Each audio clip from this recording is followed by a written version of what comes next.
ನಮಸ್ತೆ ಸ್ನೇಹಿತರೆ, ಇವತ್ತು ನಾವು ದ್ವಿತೀಯ BA ಕನ್ನಡ ಭಾಷಿಕದಲ್ಲಿ ಪರೀಕ್ಷೆಯ ಅಂತಿಮ ತಯಾರಿಯನ್ನು ಮಾಡಿಕೊಳ್ಳುವ ಎಲ್ಲ ಸಣ್ಣ ಕಥೆಗಳನ್ನು ನೋಡ್ತಾ ಹೋಗುವ. ಸಣ್ಣ ಕಥೆಗಳಲ್ಲಿ 8 ಸಣ್ಣ ಕಥೆಗಳನ್ನು ಕಾಣ್ಬೋದು. ಈಗಾಗಲೇ ನಾನು ವೆಂಕಟಚಾಮಿಯ ಪ್ರಣಯ ಮಾಸ್ತಿಯವರು ಬರೆದಿರುವಂತಹ ಸಣ್ಣ ಕಥೆಯನ್ನು ನಾವು ಓದ್ಕೊಂಡಿದ್ದೇವೆ. ಧನ್ವಂತರಿಯ ಚಿಕಿತ್ಸೆ ಕುವೆಂಪು ಅವರು ಬರೆದಿರುವಂತಹ ಸಣ್ಣ ಕಥೆಯನ್ನು ನೋಡ್ಕೊಂಡಿದ್ದೇವೆ. ಇವತ್ತು ಮನುವಿನ ರಾಣಿ ಕೊಡಗಿನ ಗೌರಮ್ಮ ಬರೆದಿರುವಂಥ ಸಣ್ಣ ಕಥೆಯನ್ನು ನೋಡುವ. ಪುಟ ಸಂಖ್ಯೆ 208ರಲ್ಲಿದೆ ನೋಡಿ.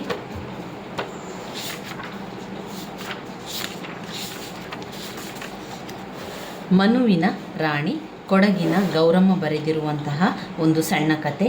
ಈ ಒಂದು ಸಣ್ಣ ಕಥೆಯಲ್ಲಿ ಗೌರಮ್ಮನವರು ಹೆಣ್ಣಿನ ಸಮಸ್ಯೆಯೊಂದನ್ನು ಚಿತ್ರಿಸಿದ್ದಾರೆ. ಹೆಣ್ಣಿನ ಸಮಸ್ಯೆಯ ಬಗ್ಗೆ ಇಲ್ಲಿ ಹೇಳುವಂತಹ ಒಂದು ಕಥೆಯಾಗಿರುವಂಥದ್ದು.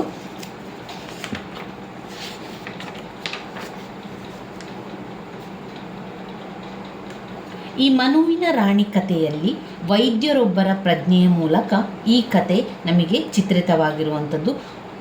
ಇಲ್ಲಿ ವೈದ್ಯರ ಹೆಸರು ನಮಗೆ ಎಲ್ಲಿಯೂ ಹೇಳಲಿಲ್ಲ, ವೈದ್ಯರು ಅಂತ ಹೇಳುವಂಥದ್ದು ಮಾತ್ರ. ಆ ಊರಿಗೆ ಹೊಸಬರಾಗಿರುವಂತಹ ವೈದ್ಯರು. ಒಂದು ದಿನ ವೈದ್ಯರು ಬೆಳಗಿನಿಂದ ತೀರಾ ಕೆಲಸದಿಂದ ದಣಿದು ರಾತ್ರಿ 11 ಗಂಟೆಗೆ ಮನೆಗೆ ಬರ್ತಾರೆ. ಬೆಳಗಿನಿಂದ ಅವರಿಗೆ ಊಟ ತಿಂಡಿ ಏನೂ ಇರುವುದಿಲ್ಲ. ಅವರ ಹೆಂಡತಿ ಪಾರ್ವತಿ ಅವರಿಗಾಗಿ ಕಾದು ಇನ್ನೇನು ಊಟ ಬಡಿಸಬೇಕೆನ್ನುವಾಗ ಬಾಗಿಲು ಬಡಿಯುವುದು ಕೇಳುತ್ತದೆ. ಅವರ ಹೆಂಡತಿ ಬೆಳಗಿನಿಂದ ಊಟ ತಿಂಡಿ ಇಲ್ಲದೆ ಗಂಡ ಹೋಗಿ ಬಾಗಿಲು ತೆಗೆದು ನೋಡುವುದು ಬೇಡ, ಬಂದವರು ರೋಗಿಯ ಕಡೆಯವರಾಗಿರುತ್ತಾರೆ, ಊಟ ವಿಶ್ರಾಂತಿ ಯಾವುದಕ್ಕೂ ಪುರ್ಸೊತ್ತು ನೀಡದ ಈ ಊರಿಗೆ ನಾವು ಬರಲೇಬಾರದಿತ್ತು ಎಂದು ಶಪಿಸುತ್ತಾಳೆ. ಯಾಕಂದರೆ ವೈದ್ಯರಾದವರು ಅವರಿಗೆ ಸಮಯ ಇರುವುದಿಲ್ಲ, ಬಿಡುವೆ ಇರುವುದಿಲ್ಲ. ರೋಗಿಗಳು ಬಂದಂತಹ ಸಂದರ್ಭದಲ್ಲಿ ಅವರಿಗೆ ಬಿಡುವೆ ಇಲ್ಲದಂತಹ ಸಂದರ್ಭದಲ್ಲಿ ಅವರು ಏನು ಮಾಡ್ತಾರೆ, ತಿಂಡಿ ತಿನ್ನದಿರುವಂಥದ್ದು, ಊಟ ಮಾಡದಿರುವಂಥದ್ದು ಪರಿಸ್ಥಿತಿ ಉಂಟಾಗ್ತದೆ. ಅದೇ ರೀತಿಯಲ್ಲಿ ಈ ವೈದ್ಯರಿಗೂ ಕೂಡ ಅದೇ ರೀತಿ ಆಗಿರುವಂಥದ್ದು. ಹೆಂಡತಿಗೆ ತುಂಬಾ ದುಃಖ ಆಗ್ತದೆ. ಊಟ ತಿಂಡಿ ಏನೂ ಆಗ್ತಾ ಇಲ್ಲ, ಸರಿಯಾಗಿ ಊಟ ಮಾಡಲಿಕ್ಕೆ ಆಗ್ತಾ ಇಲ್ಲ, ತಿಂಡಿ ತಿನ್ನಲಿಕ್ಕೆ ಆಗ್ತಾ ಇಲ್ಲ ಅಂದಮೇಲೆ ಈ ಊರಿಗೆ ಬರಬಾರ್ದಿತ್ತು ಎನ್ನುವಂಥದ್ದು ಅವಳು ಹೇಳ್ತಾಳೆ. ವೈದ್ಯರೇ ಕೊನೆಗೆ ಕರ್ತವ್ಯ ಪ್ರಜ್ಞೆಗೆ ಮನಸೋತು ಹೋಗಿ ಬಾಗಿಲು ತೆರೆದು ನೋಡಿದಾಗ ಆ ಊರಿನಲ್ಲಿ ಸಾಮಾನ್ಯವಾಗಿ ಎಲ್ಲ ಮನೆಗೂ ಕೈ ಕೆಲಸಕ್ಕೆ ಬೇಕಾದ ಹುಡುಗನಾದಂತಹ ಸುಬ್ಬು ಅಂತ ಹೇಳುವಂಥ ಹುಡುಗ ಬಂದಿರ್ತಾನೆ. ಅವರ ಊರಿನ ಬಿಟ್ಟಿ ಬಸವಯ್ಯ. ಬಂದವರು ರಾಜಮ್ಮನವರು ಮನೆಯಲ್ಲಿ ಬಾಳ ಕಾಯಿಲೆ ಅಂತೆ, ಈಗಲೇ ಬರಬೇಕಂತೆ ಅಂತ ಸುದ್ದಿ ತಿಳಿಸ್ತಾರೆ. ರಾಜಮ್ಮನವರ ಮನೆಯಲ್ಲಿ ರಾಜಮ್ಮನಿಗೆ ಬಹಳ ಕಾಯಿಲೆ ಇದೆ ಅಂತೆ, ಬರಬೇಕಂತೆ ಅಂತ ಹೇಳುವಂಥದ್ದು. ರಾಜಮ್ಮನ ಹೆಸರು ಕೇಳುತ್ತಿದ್ದಂತೆ ವೈದ್ಯರು ಕ್ರೋಧಗೊಂಡು ಬೆಳಗ್ಗೆ ಬರುತ್ತೇನೆ ಹೋಗು ಅಂತ ಹೇಳಿ ಕಳಿಸುತ್ತಾರೆ. ಊಟ ಮಾಡುತ್ತಾ ಬಂದವರು ರಾಜಮ್ಮನ ಮನೆಯವರು ಎಂದು ಹೆಂಡತಿಗೆ ತಿಳಿಸಿದಾಗ ಅವಳಿಗೇನೀಗ ಕೇಳು, ಬೆಳಿಗ್ಗೆ ಹೋದರೆ ಸಾಲದೇನು, ಇಷ್ಟಕ್ಕೂ ಸತ್ತು ಹೋದರೆ ಭೂಮಿ ಭಾರವೇ ಕಮ್ಮಿಯಾಯಿತು ಎನ್ನುತ್ತಾಳೆ. ಅಂದರೆ ಇಲ್ಲಿ ಸುಬ್ಬು ಎನ್ನುವಂತಹ ಹುಡುಗ ಬಿಟ್ಟಿ ಚಾಕ್ರಿ ಮಾಡ್ತಾ ಇರ್ತಾನೆ. ಊರಿಗೆಲ್ಲರಿಗೆ ಯಾರಿಗೆಲ್ಲ ಸಹಾಯ ಮಾಡಬೇಕು ಅಂತ ಹೇಳಿದಾಗ ಅವನು ಸಹಾಯವನ್ನು ಮಾಡ್ತಾ ಇರುವಂಥ ಹುಡುಗ. ಅವನನ್ನು ರಾಜಮ್ಮ ಕಳಿಸುವಂಥದ್ದು. ರಾಜಮ್ಮ ಹೇಳಿರ್ತಾರೆ, ಮನೆಯಲ್ಲಿ ಹುಷಾರಿಲ್ಲ, ಈಗಲೇ ಹೋಗಿ ಡಾಕ್ಟರನ್ನು ಕರೆದುಕೊಂಡು ಬರಬೇಕು ಅಂತ ಹೇಳಿದಾಗ ಅವನು ಅದೇ ರೀತಿಯಲ್ಲಿ ಬಂದು ಡಾಕ್ಟರ್ ಮನೆಗೆ ಬಂದು, ನೀವು ರಾಜಮ್ಮನ ಮನೆಗೆ ಹೋಗಬೇಕಂತೆ, ಅಲ್ಲಿ ಹುಷಾರಿಲ್ಲ, ಈಗಲೇ ಹೋಗಬೇಕಂತೆ ಅಂತ ಹೇಳಿ ಹೋಗ್ತಾನೆ. ಇದನ್ನು ಕೇಳಿದಂತಹ ಡಾಕ್ಟರ್ ರಾಜಮ್ಮ ಅಂತ ಹೇಳಿದ ತಕ್ಷಣ ಡಾಕ್ಟರ್ ಹೇಳುವಂಥದ್ದು, ನಾಳೆ ಬರ್ತೇನೆ, ನೀನು ನಡಿ ಅಂತ ಹೇಳುವಂಥದ್ದು. ಯಾಕಂದರೆ ಎಲ್ರಿಗೂ ಗೊತ್ತಿತ್ತು ಆ ಊರಿನ ಅಲ್ಲಿ ರಾಜಮ್ಮ ಅಂದರೆ ಯಾರು ಅಂತ ಗೊತ್ತಿತ್ತು. ಯಾರು ರಾಜಮ್ಮ? ರಾಜಮ್ಮ ಅಂದರೆ ಆ ಊರಿನ ಸೂಳೆ ಅಂತ ಎಲ್ಲರಿಗೂ ಕೂಡ ಗೊತ್ತಿದ್ದ ಕಾರಣ ಡಾಕ್ಟರ್ ಕೂಡ ಏನು ಮಾಡ್ತಾರೆ, ವೈದ್ಯರು ಕೂಡ ನೀನು ನಡಿ, ನಾನು ನಾಳೆ ಬರ್ತೇನೆ ಅಂತ ಹೇಳ್ತಾರೆ. ಗಂಡ ತನ್ನ ಹೆಂಡತಿಗೆ ರಾಜಮ್ಮನ ಮನೆಯಿಂದ ಕರೆ ಬಂದಿದೆ ಅಂತ ಹೇಳಿದಾಗ ಹೆಂಡತಿಗೆ ಕೂಡ ತುಂಬಾ ಸಿಟ್ಟು ಬರ್ತದೆ. ಹೆಂಡತಿ ಹೇಳ್ತಾಳೆ, ಅವಳಿಗೆ ಏನಾಗಿದೆ ಈಗ ರಾತ್ರಿ ಹೊತ್ತಲ್ಲಿ, ನಾಳೆ ಹೋದರೆ ಆಯಿತು, ಒಂದು ವೇಳೆ ಸತ್ತುಗಿತ್ತು ಹೋದರೆ ಏನು ತೊಂದರೆ ಇಲ್ಲ, ಭೂಮಿಗೆ ಭಾರ ಕಡಿಮೆ ಆಯಿತು ಅಂತ ತುಂಬಾ ರೇಗ್ತಾಳೆ. ಗಂಡ ಹೆಂಡತಿ ಇಬ್ಬರೂ ರಾಜಮ್ಮನ ಹೆಸರನ್ನು ಕೇಳುತ್ತಿದ್ದಂತೆ ಕೋಪಗೊಳ್ತಾರೆ. ಕಾರಣ ಏನು ಅಂದರೆ ರಾಜಮ್ಮ ಆ ಊರಿನ ಪ್ರಸಿದ್ಧ ಸೂಳೆಯಾಗಿರ್ತಾಳೆ. ಅವಳ ವಿಷಯವನ್ನು ಕುರಿತು ಜನರು ತುಂಬಾ ಮಾತುಗಳನ್ನು ಹೇಳ್ತಾ ಇರುವಂಥದ್ದನ್ನು ವೈದ್ಯರು ಕೇಳಿರ್ತಾರೆ. ಯಾಕೆಂದರೆ ವೈದ್ಯರು ಹೊಸಬರು, ಆ ಊರಿಗೆ ಬಂದಂತಹ ಹೊಸ ವೈದ್ಯರಾಗಿರುವಂಥದ್ದು, ಅವರಿಗೇನು ಅವರ ವಿಷಯ ಗೊತ್ತಿಲ್ಲ, ಜನರು ಹೇಳಿರುವಂತಹ ಮಾತುಗಳನ್ನು ಕೇಳಿರುವಂಥದ್ದಷ್ಟೇ. ಜನರು ಹೇಳಿರ್ತಾರೆ ಅವಳೊಬ್ಬಳು ರಾಕ್ಷಸಿ ಎಂದು. ಅವರು ಮನದಲ್ಲಿ ಆ ರೀತಿಯ ಒಂದು ರಾಕ್ಷಸಿಯ ಒಂದು ಯೋಚನೆ ಕಲ್ಪನೆಯಾಗಿರ್ತದೆ ಅವರಿಗೆ. ಇದರಿಂದ ಸಹಜವಾಗಿ ನಿರ್ಲಕ್ಷಣೆ ಮಾಡಿ ಮಲಗಲು ಹೊರಟಂತಹ ವೈದ್ಯರಿಗೆ ಮತ್ತೊಮ್ಮೆ ಕರೆ ಬರ್ತದೆ. ಮತ್ತೊಮ್ಮೆ ಕರೆ ಬಂದಾಗ ಅವರ ಕರ್ತವ್ಯ ಪ್ರಜ್ಞೆ ಎಚ್ಚೆತ್ತು ಹೊರಡ್ತಾರೆ. ಅವರಿಗೆ ಮತ್ತೊಮ್ಮೆ ಹೇಳ್ತಾರೆ ಒಮ್ಮೆ ಬರಬೇಕು ಅಂತ ಕೇಳಿದಾಗ ಅವರಿಗೆ ಈಗ ತಡ್ಕೊಳ್ಳಿಕ್ಕೆ ಆಗೋದಿಲ್ಲ. ಯಾಕಂದರೆ ಅವರು ವೈದ್ಯರಿಗೆ ತಮ್ಮ ಕರ್ತವ್ಯ ಪ್ರಜ್ಞೆ ಇರ್ತದೆ. ಆ ಒಂದು ಕರ್ತವ್ಯ ಪ್ರಜ್ಞೆ ಅವರನ್ನು ಎಬ್ಬಿಸಿ ಹೋಗುವಂತೆ ಮಾಡ್ತದೆ. ರಾಜಮ್ಮನ ಮನೆ ವೈದ್ಯರ ಮನೆಯಿಂದ 3/4 ಮೈಲಿ ದೂರದಲ್ಲಿ ಒಂದು ತೋಟದಲ್ಲಿ ಇರ್ತದೆ. ಆ ತೋಟದಲ್ಲಿ ಒಂಟಿಯಾಗಿ ಒಂದು ಮನೆ ಇರ್ತದೆ. ಅಲ್ಲಿ ರಾಜಮ್ಮ ಇರುವಂಥದ್ದು. ಸುತ್ತಮುತ್ತ ಕೆಲವು ಗುಡಿಸಲುಗಳು ಮಾತ್ರ ಇರ್ತದೆ. ಮನೆಯೊಳಗೆ ಹೋಗುತ್ತಿದ್ದಂತೆ ರಾಜಮ್ಮ ಎಲ್ಲೋ ಆಕಾಶವನ್ನು ನೋಡುತ್ತಾ ಕುಳಿತಿರುತ್ತಾರೆ.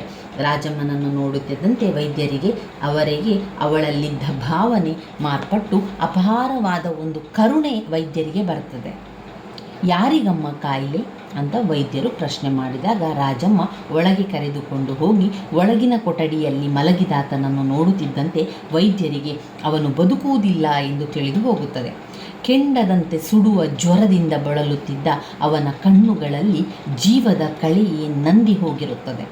ಅವನ ಕಾಲ ಬಳಿ ತಲೆಯನ್ನಿಟ್ಟುಕೊಂಡು ಶೂನ್ಯ ದೃಷ್ಟಿಯಿಂದ ವೈದ್ಯರನ್ನೇ ನೋಡುತ್ತಿದ್ದ ರಾಜಮ್ಮನ ನೋಟವನ್ನು ಕುರಿತು ವೈದ್ಯರು ಈ ರೀತಿಯಾಗಿ ವಿವರಿಸುತ್ತಾರೆ. ಇಲ್ಲಿ ವೈದ್ಯರು ತಮ್ಮ ಕರ್ತವ್ಯ ಪ್ರಜ್ಞೆಯನ್ನು ನೆನಪು ಮಾಡಿಕೊಂಡು ರಾಜಮ್ಮನ ಮನೆಗೆ ಹೋಗ್ತಾರೆ. ಅಲ್ಲಿ ರಾಜಮ್ಮನನ್ನು ನೋಡಿದ ತಕ್ಷಣ ಅವರಲ್ಲಿದ್ದಂತಹ ಒಂದು ರಾಕ್ಷಸಿಯ ಕಲ್ಪನೆ ತೆಗೆದುಹಾಕಿ ಅವರಿಗೆ ಅವಳಲ್ಲಿ ಕರುಣೆ ಮೂಡುತ್ತದೆ. ಆಮೇಲೆ ಯಾರಿಗೆ ಕಾಯಿಲೆ ಅಂತ ಕೇಳಿದಾಗ ಒಳಗಿನ ಕೊಠಡಿಗೆ ಹೋಗಿ ತನ್ನ ಗಂಡನಾದಂಥ ಮನುವನ್ನು ತೋರಿಸುವಂಥದ್ದು. ಮನುವನ್ನು ನೋಡಿದ ತಕ್ಷಣ ವೈದ್ಯರಿಗೆ ಗೊತ್ತಾಗ್ತದೆ ಇವನು ಬದುಕುವುದಿಲ್ಲ, ಇವನ ಕಣ್ಣಿನಲ್ಲಿ ಆ ಒಂದು ಬದುಕುವಂಥ ಕಳೆ ಇಲ್ಲ ಎನ್ನುವಂಥದ್ದು. ಅವನಲ್ಲಿ ಸುಡು ಸುಡು ಬಿಸಿಯಾಗಿ ಅವನು ವಿಪರೀತ ಜ್ವರದಲ್ಲಿರ್ತಾನೆ. ಅವನ ಕಾಲಿನ ಹತ್ತಿರ ರಾಜಮ್ಮ ಮಲಗಿ ಒಂದು ಶೂನ್ಯ ಭಾವನೆಯಿಂದ ಏನು ಯೋಚನೆಯನ್ನು ಮಾಡದೆ ರಾಜಮ್ಮ ವೈದ್ಯರನ್ನೇ ನೋಡುವಂಥದ್ದನ್ನು ವೈದ್ಯರು ಈ ರೀತಿ ಹೇಳ್ತಾರೆ. ನಾನು ಎಷ್ಟೋ ಜನರು ಸಾಯುವುದನ್ನು ನೋಡಿದ್ದೇನೆ. ಅದೆಷ್ಟೋ ಜನರು ಎದೆ ಬಡಿದುಕೊಂಡು ಅಳುವಂತಹ ಆ ಒಂದು ಆಕ್ರಂದವನ್ನು ಕೇಳಿದ್ದೇನೆ. ಆದರೆ ಅದ್ಯಾವ ದೃಶ್ಯಗಳು ರಾಜಮ್ಮನ ಮೂಕರೋದನದಷ್ಟು ವ್ಯಥೆಯನ್ನುಂಟು ಮಾಡಿರಲಿಲ್ಲ. ಈಗ ವೈದ್ಯರಿಗೆ ತುಂಬಾ ವ್ಯಥೆ ಉಂಟಾಗ್ತದೆ, ತುಂಬಾ ನೋವು ಉಂಟಾಗ್ತದೆ. ಮೌನವಾಗಿ ರಾಜಮ್ಮ ವ್ಯಥೆ ಪಡುವಂಥದ್ದನ್ನು ವೈದ್ಯರು ಗಮನಿಸಿದ್ದಾರೆ. ವೈದ್ಯರು ಹೇಳ್ತಾರೆ, ಅದೆಷ್ಟೋ ಸಾವನ್ನು ನೋಡಿದ್ದೇನೆ, ಅದೆಷ್ಟೋ ಆಕ್ರಂದವನ್ನು ನೋಡಿದ್ದೇನೆ, ಅದೆಷ್ಟೋ ಬೊಬ್ಬಿಡುವನ್ನು ನೋಡಿದ್ದೇನೆ. ಅದರಿಂದಲೂ ಹೆಚ್ಚಿನ ಒಂದು ನೋವು ದುಃಖ ರಾಜಮ್ಮನ ಈ ಒಂದು ಮೂಕ ರೋದನೆಯಲ್ಲಿ ಗೊತ್ತಾಗ್ತದೆ. ಹೀಗೆ ರಾಜಮ್ಮನ ದುಃಖವನ್ನು ನೋಡಿ ಅಸೀಮವಾದ ಕರುಣೆಯಲ್ಲಿ ಮುಳುಗಿ ಹೋದ ವೈದ್ಯರಿಗೆ ತಮ್ಮ ಆ ಕರುಣೆಗೆ ಕಾರಣವೇನು ಅಂತ ತಿಳಿಯುವುದಿಲ್ಲ. ಯಾಕೆ ಅವರನ್ನು ನೋಡಿ ಇಷ್ಟೊಂದು ಕರುಣೆ ಬಂತು ಅಂತ ವೈದ್ಯರಿಗೆ ತಿಳಿಯುವುದಿಲ್ಲ. ರಾಜಮ್ಮನಿಗೆ ವಯಸ್ಸು ಕೂಡ ಹೆಚ್ಚಾಗಿರುವುದಿಲ್ಲ. ವೈದ್ಯರ ಸ್ವಂತ ಮಗಳು ಶಾಂತಿ ಎಂಬವಳಿಗಿಂತ 1-2 ವರ್ಷಕ್ಕೆ ಮಾತ್ರ ದೊಡ್ಡವಳಂತೆ ಅವಳು ಕಾಣುತ್ತಾಳೆ. ಅಲ್ಲದೆ ಇಷ್ಟು ಚಿಕ್ಕ ವಯಸ್ಸಿಗೆ ಅವಳಿಗೆ ಹೆಸರಾಂತ ಸೂಳೆ ಎಂಬ ಕುಖ್ಯಾತಿ ಕೂಡ ತಗುಲಿದ್ದು ಕಂಡು ವೈದ್ಯರು ಮರುಗುತ್ತಾರೆ. ಇಲ್ಲಿ ವೈದ್ಯರಿಗೆ ತುಂಬಾ ಮರುಕ ಉಂಟಾಗ್ತದೆ. ಚಿಕ್ಕ ಪ್ರಾಯದವಳು, ಇವಳಿಗೆ ಯಾಕೆ ಇಷ್ಟೊಂದು ಈ ಊರಿನಲ್ಲಿ ಒಂದು ಸೂಳೆಯ ಪಟ್ಟವೇ ಬಂದಿದೆ ಎನ್ನುವಂಥದ್ದು ಅವರಿಗೆ ಅದರ ಬಗ್ಗೆ ಒಂದು ರೀತಿಯ ದುಃಖ ಅಂತ ಅನ್ನಿಸ್ತದೆ. ವೈದ್ಯರು ರೋಗಿಯನ್ನು ಔಷಧಿ ನೀಡಿ ಉಪಚರಿಸಿದ್ದರಿಂದ ಪ್ರಜ್ಞೆ ಮರಳಿದ ರೋಗಿ ಮಾತನಾಡಲು ಪ್ರಯತ್ನಿಸುತ್ತಾನೆ. ವೈದ್ಯರ ಸಲಹೆಯಂತೆ 1-2 ಚಮಚ ನೀರನ್ನು ರಾಜಮ್ಮ ರೋಗಿಗೆ ಕುಡಿಸುತ್ತಾಳೆ. ಅವನು ರಾಣಿ ಎಂದು ರಾಜಮ್ಮನನ್ನು ಕುರಿತು ಕೂಗುತ್ತಾ ಕೃತಜ್ಞತೆಯಿಂದ ನೋಡುತ್ತಾನೆ. ರಾಜಮ್ಮ ಏನು ಮನು, ಇಲ್ಲೇ ಇದ್ದೀನಿ ಎಂದು ಅವನ ಕೈ ಹಿಡಿದುಕೊಳ್ಳುತ್ತಾಳೆ. ಅವನು ಮತ್ತೆ ರಾಣಿ ರಾಣಿ ಎಂದು ಕರೆಯುತ್ತಾ ಜೋರಾಗಿ ಚೀರಿ ಮೃತ ಹೊಂದುತ್ತಾನೆ. ಅವನಿಗೆ ವೈದ್ಯರು ಉಪಚಾರವನ್ನು ಮಾಡುತ್ತಾರೆ. ವೈದ್ಯರು ಬಂದು ಔಷಧಿಗಳನ್ನೆಲ್ಲ ಕೊಟ್ಟಾಗ ಅವನಿಗೆ ಪ್ರಜ್ಞೆ ಬರ್ತದೆ. ಪ್ರಜ್ಞೆ ಬಂದು ಅವನು ರಾಣಿ ರಾಣಿ ಅಂತ ಹೇಳುವಂಥದ್ದು.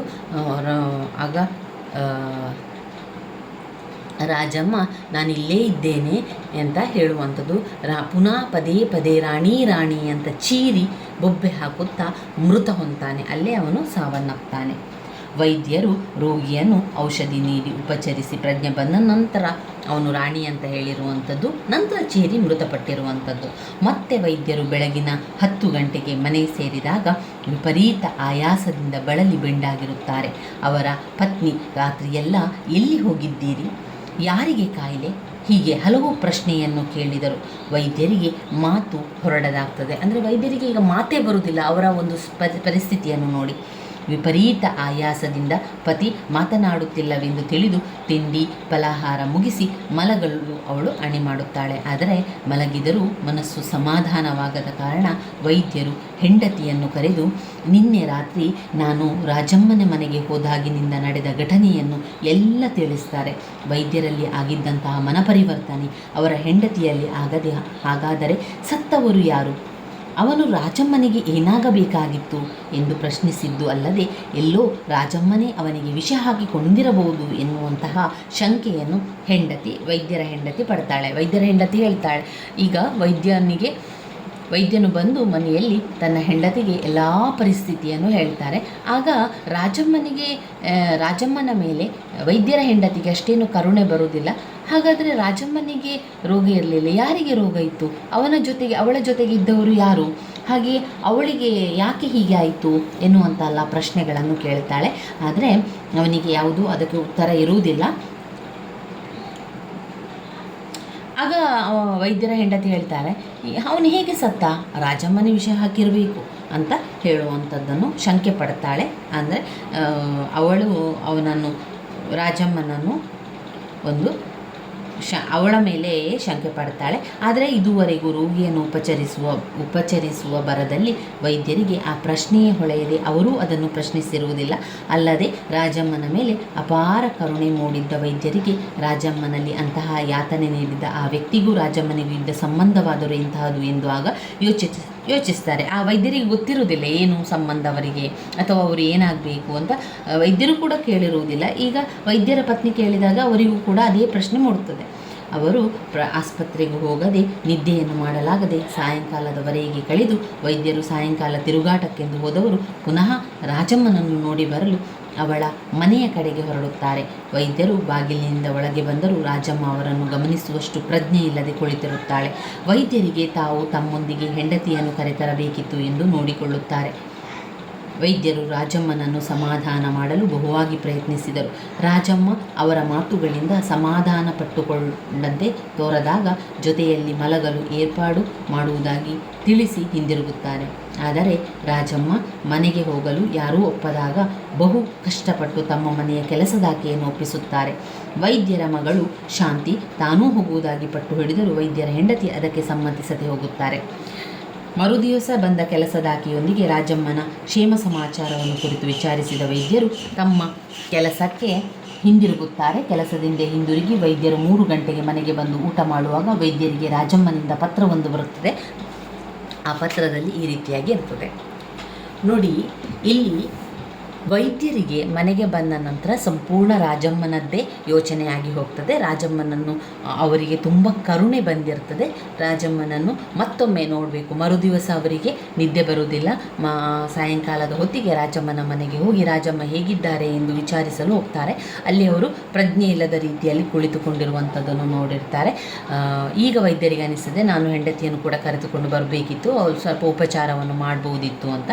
ಆಮೇಲೆ ರಾಜಮ್ಮನಿಗೆ ಹೇಳ್ತಾರೆ, ನಿಮ್ಮ ಜೊತೆ ಇರಲಿಕ್ಕೆ ಯಾರನ್ನಾದರೂ ಕಳಿಸ್ತೇನೆ, ನೀವು ಚಿಂತೆ ಮಾಡಬೇಡಿ ಅಂತ ಮನೆಗೆ ಬರ್ತಾರೆ.